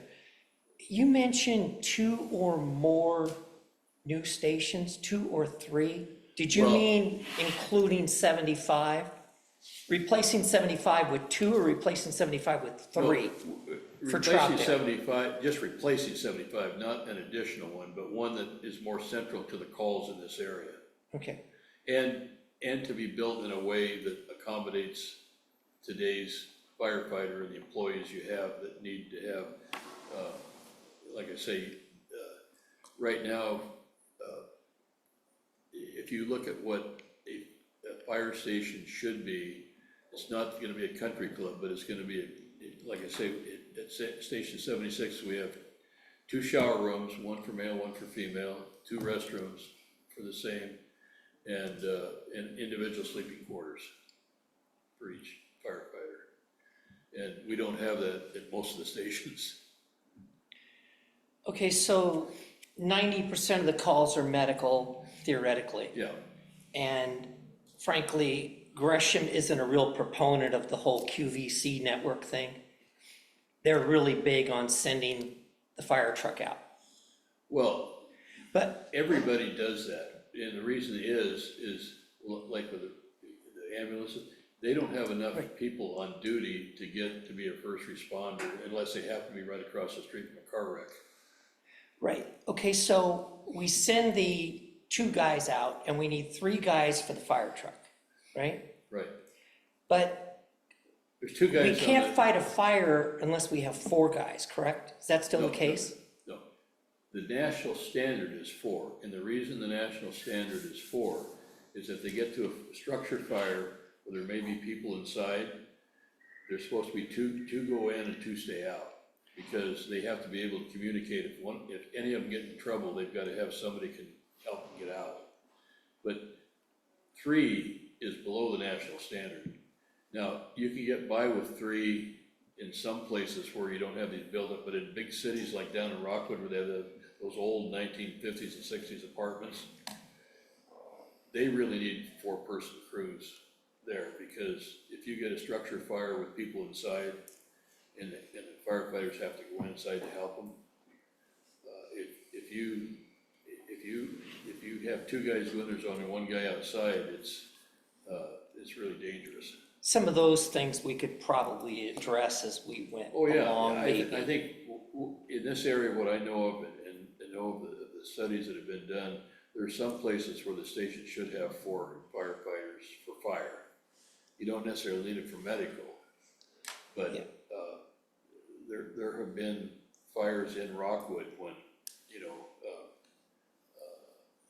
most of those places are fire traps, so some of them that are, so that's the whole thing. It's just this, when a fire is attacked by firefighters, they need to have enough people outside to help anybody inside out trying to rescue. Would Fire District 10 be amenable to looking at a restructure of the board? And the reason I say that is, we have situations presently where Gresham does a power vote, and we're the little kid in the corner, and we get outvoted. And then we have other situations where every city has someone on the board, and Oh, the yeah, two yeah, little, it- the it- two you- little guys up the street outvote us. No, you would for sure want to have representation that was not overpowered by the bigger brother. Okay. Yeah. And then, so I look at this and it's like, according to the budget book for this year, page 81, we're like 1.49 for fire now. Okay, so we're paying 1.49 1,000 for substandard, I don't want to say substandard, but Well, it doesn't meet timing national wise, standards. right? Yeah, And that's like 2.7 million, so if we were at 286 theoretically, we're bumping that another 2.5 million well, no, from what it is today. you could, if you had a bunch of guys on your board that thought raising the tax rate to the highest level was cool. But what you would do is, you would, if you take a look at Clackamas County Fire District, I think they're a little over $2. Yeah, I have So, it somewhere. so the 286 would go down, because you'd have more But you might have a bond in Well, yeah, addition but to that, that- so that at the end of the day, temporarily, that could even be a higher number. Well, yeah, but Theoretically. you could have a bond you still work with Gresham. You could pass a bond out here to get a new fire station. Right. And it would be your fire station, and Gresham would get to use it. So it's kind of like, I mean, it's literally for us, it's kind of a balancing thing because you look at it, it's like you're talking about lives and you're talking about safety. And then on the other side, you know, you look at, if you went to 286 theoretically, Yeah. a total bond, you know, whatever we had to do, that from what we're paying the city today, tax-wise, is about a 38% increase. And for some people, we could put a fire station by 1,000 acres because that'd be where they'd be living.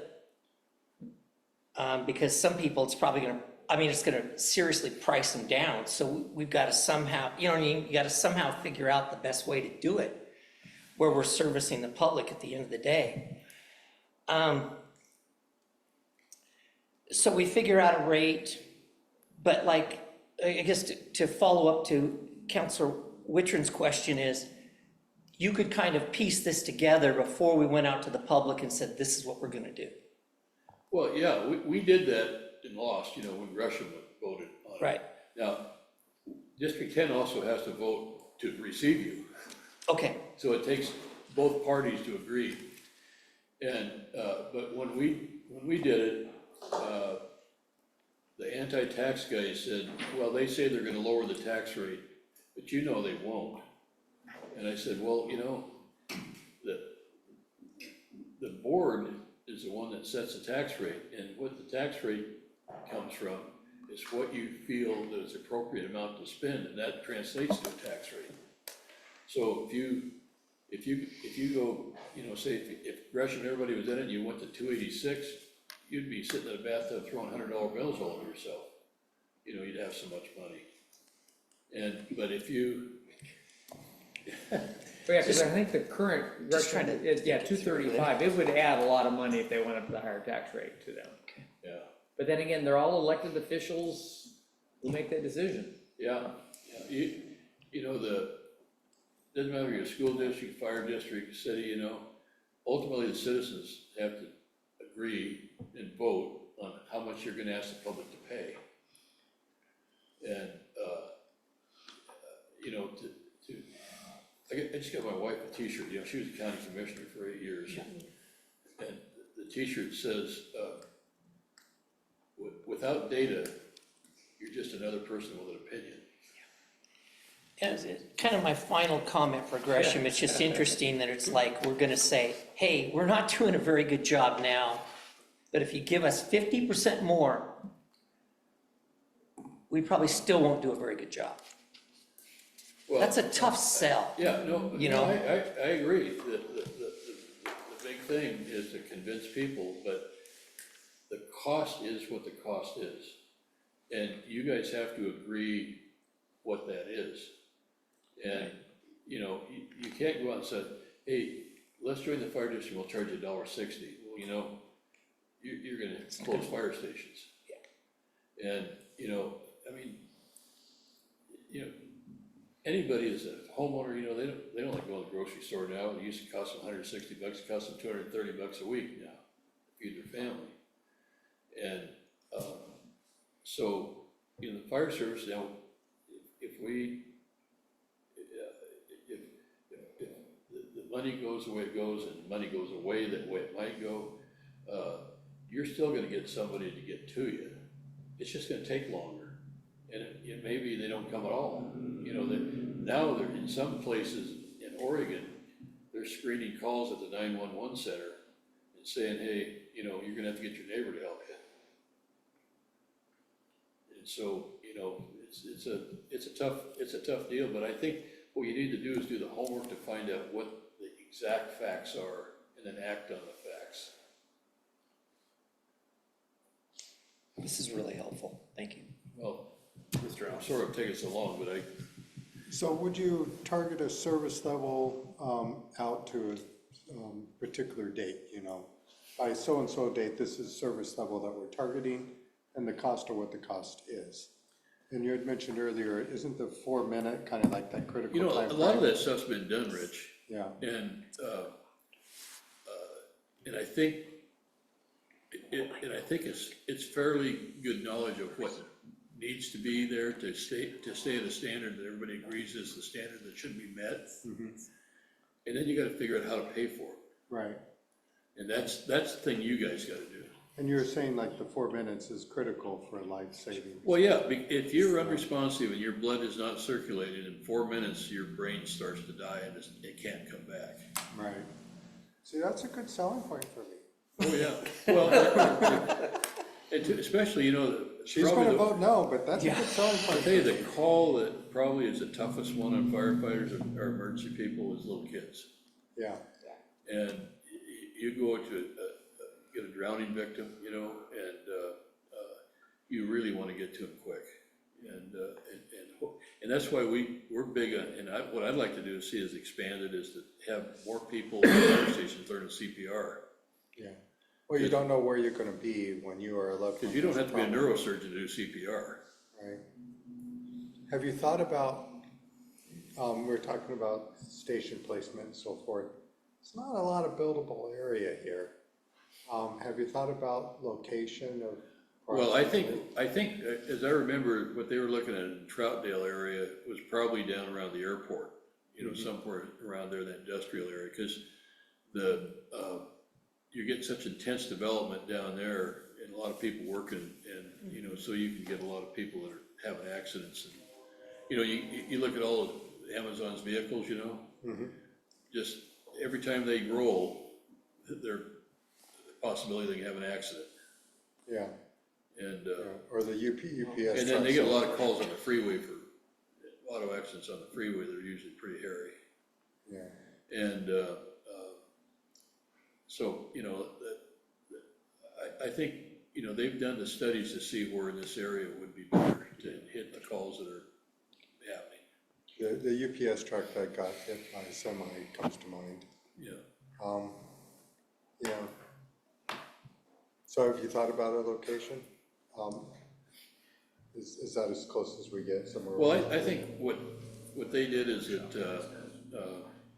you know, they did the study, and I think they talked about somewhere just the other side of the freeway here in Troutdale. Would we prefer the? Yeah, because what they do is they take a map and they got little dots for every call they've had for the last 5 years. They say, where can we be in the middle? So if you're in the middle of all those calls, that's the shortest distance to go. That makes sense, because I remember one time we were talking about one in the north and one in the south. Yeah. Any opinion on that?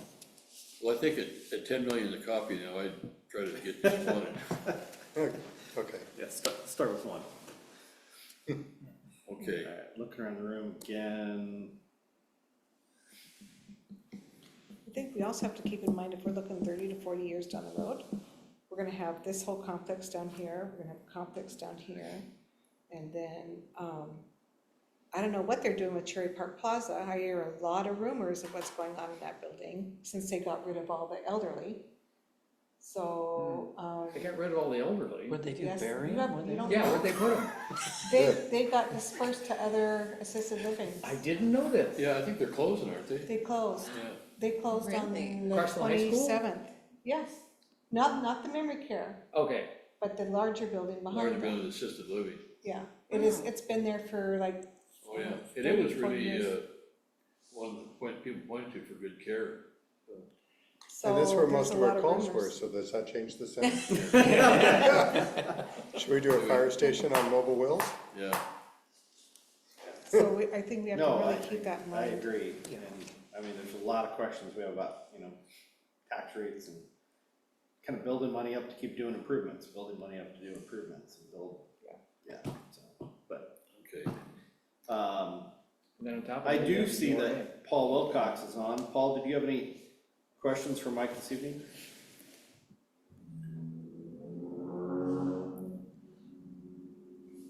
No, I don't, thanks. Alrighty, if we are good with Mike, you're welcome to Thanks, Mike. stay if you, while we wrap things up or not, it's up to you. I've been an elected official every year since 1981. If I'm invited that I can leave, I just do it. Peace out, alright. Thank you, Mike. Thank We you, appreciate Mike. it. Thank you. Well, anytime, guys. Appreciate it. All right, and we'll see Ray at our next meeting. He's gonna tell our board kind of what we were talking about Cool. tonight. Just When tell me is- where to when's go. your next meeting? He's gonna let me know in the morning. Yeah, hey, you guys wanna just come out and sit in on it, that's fine, but, I'll let, the council and as you. long as you all- don't do quorums. Yeah. Yeah, okay. Oop. Thank you, guys. Thank you. Thank you. Okay, so we are moving on, I know it says set next meeting, but do we want to add any insight or to-do list for staff for next meeting? And by the way, I'll make a correction to the record. Mr. Wilcox pointed out to me that I was incorrect. I assumed the ballot measure in Gresham was the second Tuesday. It's the third Tuesday in May, so Oh. May 21st. We gotta wait a little bit longer. Yes, we have to wait a little bit longer. Okay, I kind of feel like that brought up way more questions than were ever I- answered, and so I like the idea of the workshop. you have to have numbers to Yes. be able to like do anything. I'm gonna be real Workshop honest. ideas, just like something in front of us, a one sheeter to at least be able to 20,000 mile views. Figure out a direction. Yeah. I think anything that I took away is that anything we do is gonna cost way more money than we're paying now. But right now, we have no future in anything for the city when it comes to fire. Absolutely. And Gresham's And- wanting more money anyway. Yeah, I mean, you're gonna have to, we're gonna have to pay more anyways, but But then we at least, if we're with the board, Fire District 10, then we're investing in the city's future, right? Infrastructure hopefully within the Maybe. city, I don't- because they're building structures within the city. well, he didn't say that. They would have to, and I think my biggest concern with that, from what I heard him say, is that you join the fire districts. Great. But to do anything else, you're gonna have to have another bond on top of that to build buildings. Depends on the tax rate. Or you have the highest tax rate and will that ever get lowered, you know what I mean? And if you go into giving this, like, hey, the highest tax rate you can do is gonna be this, with the idea that, hey, after 10 years, they're gonna lower it down, and I would be like, I would say the same, they're not gonna lower it down, I don't know if And they that's might something that not, you but can if we sell. stick with Gresham, Gresham goes, okay, we're gonna raise your bill, and we're going to fix our stations in Gresham, we're gonna get our new equipment in Gresham, we're gonna help our staffing in Gresham, and you guys are gonna stick with the status quo. That is the one problem in the current model we have. There's no way to improve the fire station in Troutdale. If Really? we say we join Fire District 10, at least we get a voice on the board of Fire District 10 to say, it's a Troutdale resident that's going to be beating their fist on the table, trying to support the community to get them better equipment, better services. Sorry. Yeah, but I was gonna say, let me finish that thought of, because the fire station in Troutdale is owned by Fire District 10 and it's leased to Gresham. Fire District 10, to improve our station, can't put a vote to us to do that. They can only get voters in Fire District 10, which is not in the city of Troutdale. They're not gonna approve to pay more taxes to improve the fire station in Troutdale. Gresham residents aren't gonna give more money to their fire department to improve the Troutdale fire station. So the Troutdale fire station is essentially just gonna continue to deteriorate in the current situation, and we'll get no new fire stations because there's nobody who would build them unless the city wanted to pass a bond to build another fire station and then give it to Gresham or Fire District 10. Right. Which I guess I don't disagree with Remember that. that advantage. Yeah, we Anyway, are in a no-win That was, so make sure we situation. understood that. My opinion, we're in a no-win situation right now with Gresham. Well, I don't disagree with that, it's just, you're gonna have to, you have your tax, and then it's gonna be another on top of that, and I feel But like, we could reduce the general fund tax. yeah, but for how long? You The- can't, I don't think you can do The that. hardest thing to do historically is to take what we're paying now, say, we need you to pay more, to not pay even more. That's the hardest thing to do. Yeah, and I agree, yeah, and But if we wrap it all up And with a then- bow and then like they- Newburgh did and say, in the same bond, to say, hey, we are going to reduce at the same time we're asking to join Fire District 10, we're gonna reduce the general fund, right? Right? I mean, that's theoretically Yeah. why Yeah. why Ray is meeting with Megan to how all this looks and the verbiage and everything else. And I apologize, Twilight, I've skipped over you twice now. That's okay. I was totally engaged. One of the things I was thinking that might be helpful is with our consultant is seeing what they think about doing some early sensing with the community around this. Because the other thing that comes up for me is if we get all this and then it gets rejected, then Gresham really has the upper hand unless we have a good plan B in place. And so I really would wonder kind of what the community, if they're even open, because it is kind of a tough time for people right now. That is something that they normally do. I mean, Gresham has done several. I don't know if you remember Gresham before they lost last time. Oh, they went out the surveys, they were winning 60-40. Well, when it gets right down to it, and the people in the voters booth, they didn't. But I agree with you 100%, but I also agree, boy, this could take on so many different shapes depending on how it's presented to the community, right? Yeah, right. It could, yeah, I could see 3 different people telling me the same thing, and it's gonna be yes, no, yes, I mean, who knows? So, but this could be very passionate. Mr. Stephenson. I would just say one thing as far as the bond goes, it's good, like for Newburgh, okay, what was their track record going into it? And that's where we're gonna have to work to have a better track record, is to make sure that we have something and going out there and saying, hey, we need more money, and it might be, Yeah. Probably- What were their tactics? How probably did they it present? isn't going to What- fly. You know, was it all door to door? Was it, how did they, How did they do it? yeah, yeah, we're gonna need help. And where was their community at when they did it? And how, do you remember, Ray, what did it pass by? Newburgh? Oh, it was 2/3. It was Oh. it's like 65% to 35%. It was like poof, slam dunk. They just went for it, hook, line, and sinker. But Tenny's point's important. How much trust do we have with the population, Right, right? and that's something we're gonna have to work to build. Yeah, because it's a question we've talked about earlier with the police building, but you know, that whole thing was 15 years ago. What is the resident turnover in Troutdale? In the last 15 years. Yeah, in terms of, does that still matter to? The sad thing, 'Cause even the people there's sitting quite a few here- it does still matter to. Yeah, oh, 100%, I'm sure it does. Yeah. But there are But I mean, passionate people here that, I was able to vote then, but I don't have any clue what I did back, so I was 30 years old back then. And so people my age, I don't know how much they actually remember about that or how much that would really drive them going forward. And I think I can't even like tell you whether I would even support trying to do this unless I have an idea of how much money it's gonna cost And what you're gonna get. and what you're gonna get. Yeah. For me to say, I want you to pay an extra $2.50 $1,000 on your taxes, and you're gonna get amazing service, 2 new amazing buildings within a 5-year period, whatever it is, I could get behind something like that, and you're gonna get what we all want. But if, it's very, murky and foggy about what's actually gonna happen, I don't even know if I can get behind something like that to ask of people. That's a good question for the consultant when they come, because you think about maybe Newburgh did 2 ballot measures, joint fire district out there, and 2, you have a reduction in your permanent tax rate to kind of balance out the new thing.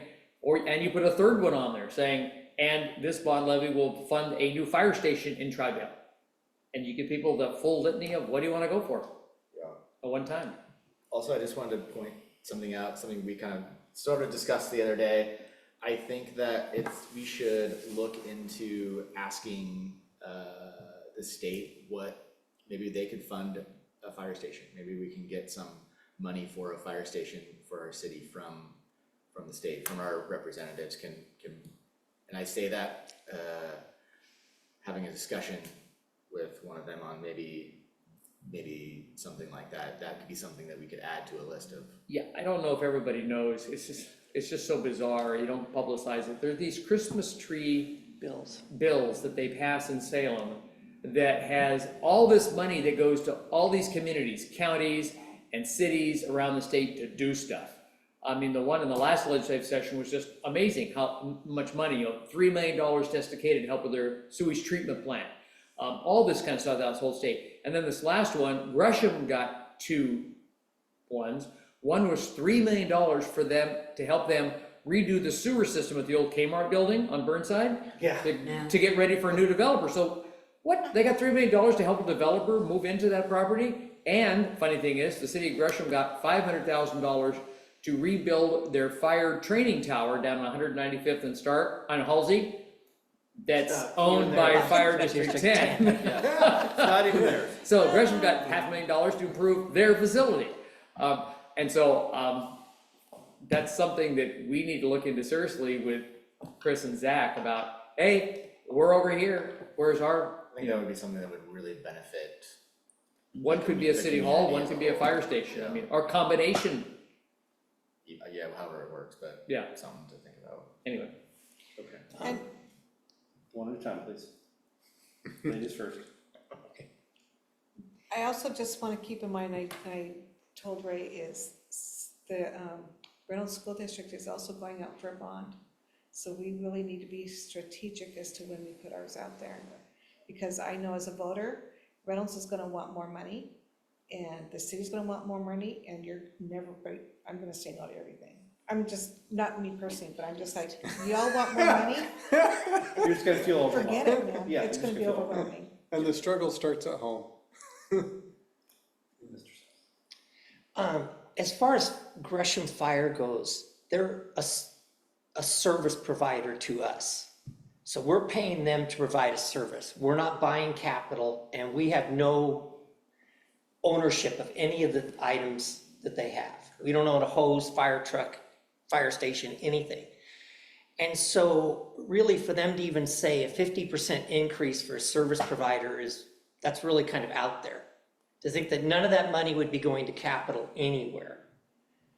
And also too, if Fire Station 75 was important, they would do an improvement to it, if it was important enough. Obviously, because they're doing the training center. They would do it. Yeah, good. They would find the money and they would do it, and Fire District 10 would say, no, you can't upgrade the building, I'm sure. They'd be all for it and it would get done. So I kind of feel like we're a little bit of a backdoor priority compared to some other things. Oh, 100%.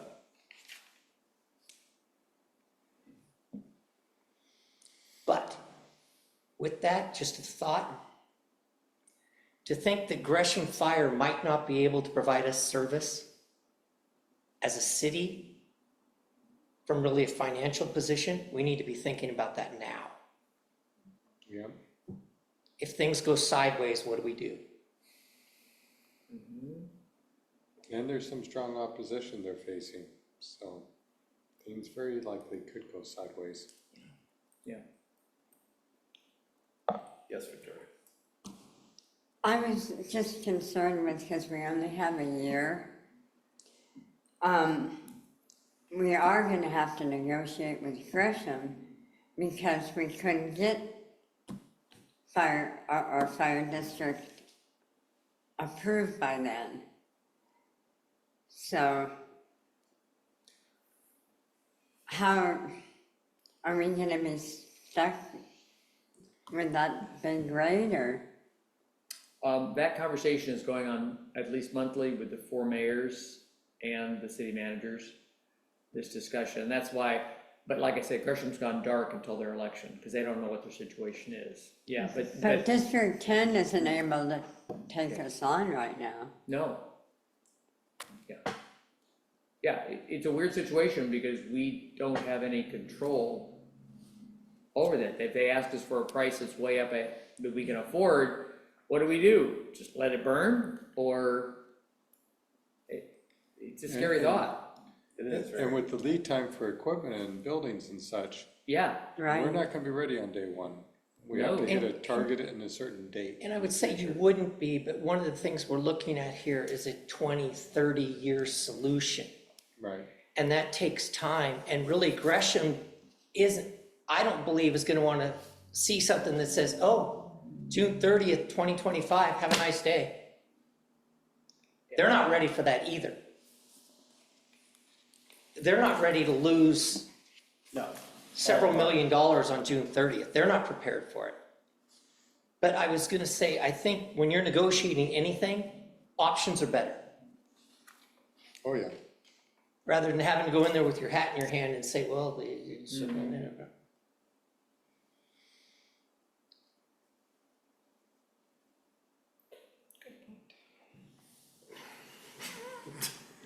I just wanna make sure too, like, I knew on the council that it came up multiple times, that this group was designed to answer questions and have just data to give to the council, so I wanna make sure that we like, I'm not trying to like take over the Jordan's job, but you stay on track with that mindset of, we need to find the answers to these questions to get this data to be able to give to the council and have accurate information of what we heard, and not so much thinking about the negotiations, but here's things you can take to the negotiations and all the information.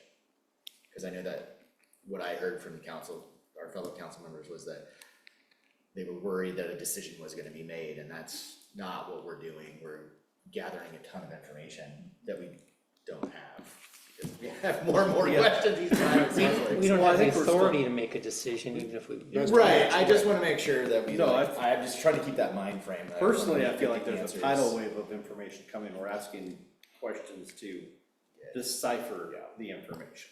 Yeah, and best we could do is, give, you know, a suggestion Yeah, would be the best that we could do. correct. And I guess from my perspective, I just would like to try as much as possible to make sure we don't send the council down a dark alley with no shoes, Absolutely. you know? I feel like we're still traversing that dark alley. What's that? We're still traversing Yeah. through. All right, let's set a date, everybody.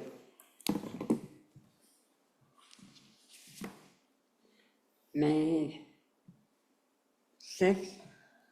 I'm saying out loud that Mondays are gonna be really hard for me, Monday evenings, And I'm actually gone on May 6th out of town. so. What? Sorry.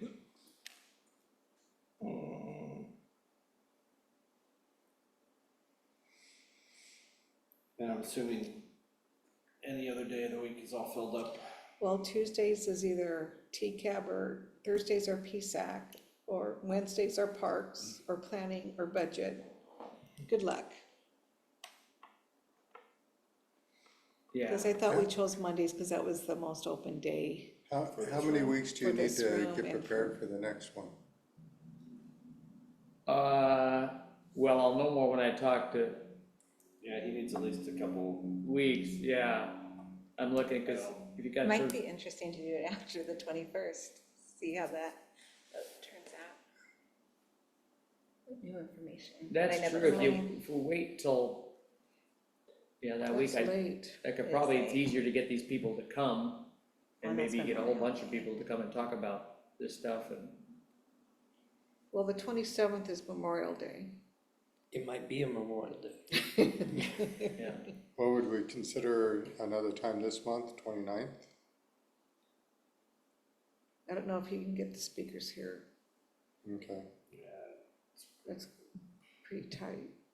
I mean, I could do June 3rd, not that it's revolving around me, but I do have that day. You can do what day? June 3rd, I realize it's, It kind of revolves around you. May off. I'm just saying Mondays and Wednesdays are bad for me, cause I coach my kids' baseball team, and those are game days, so.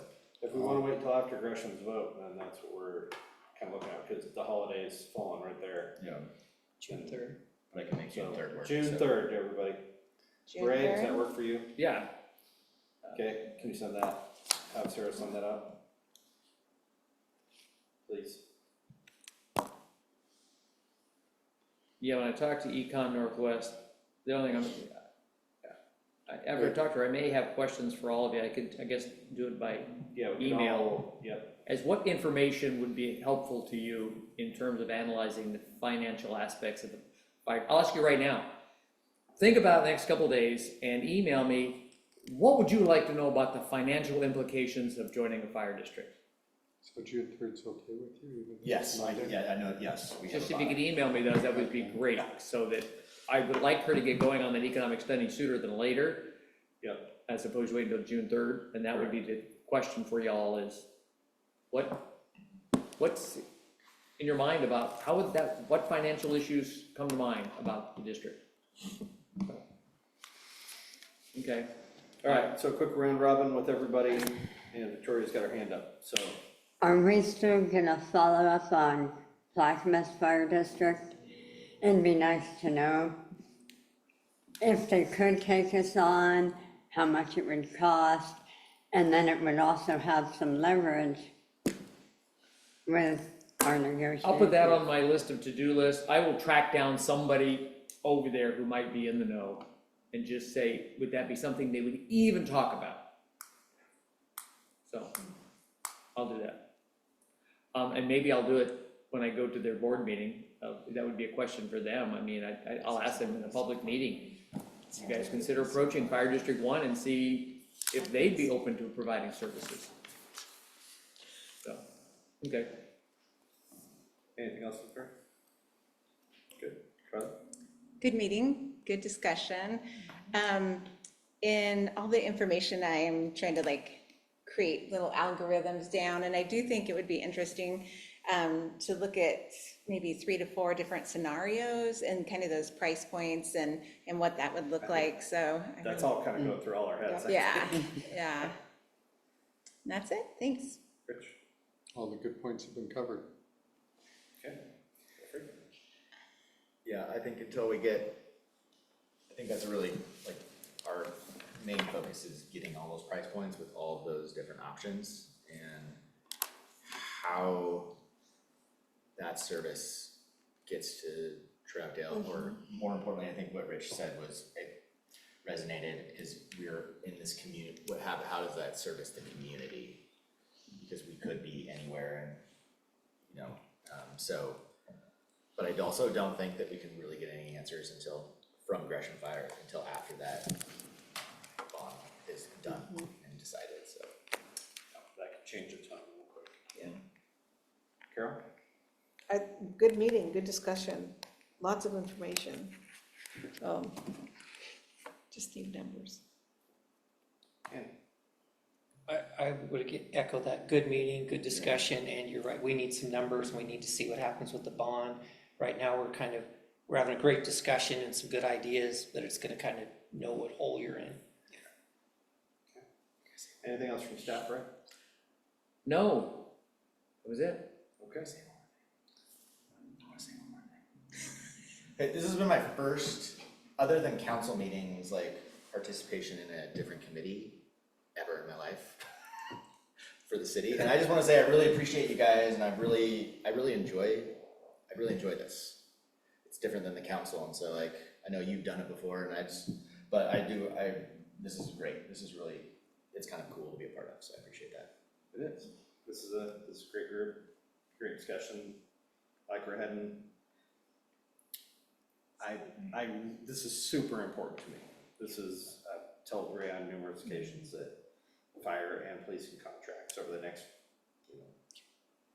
year or so is gonna be super important, just kind of like confluences as well to me. Yeah. It's a couple of things that we really need to get this accomplished here in the next few years, so. But I appreciate everybody's insight and passion and willing to take it on, so thank you. And with that, I'll listen to a motion. I motion that we adjourn. I'll second. Got a motion to adjourn and a second, Ray. All those in favor? Aye. All those opposed? We are adjourned. Thank you.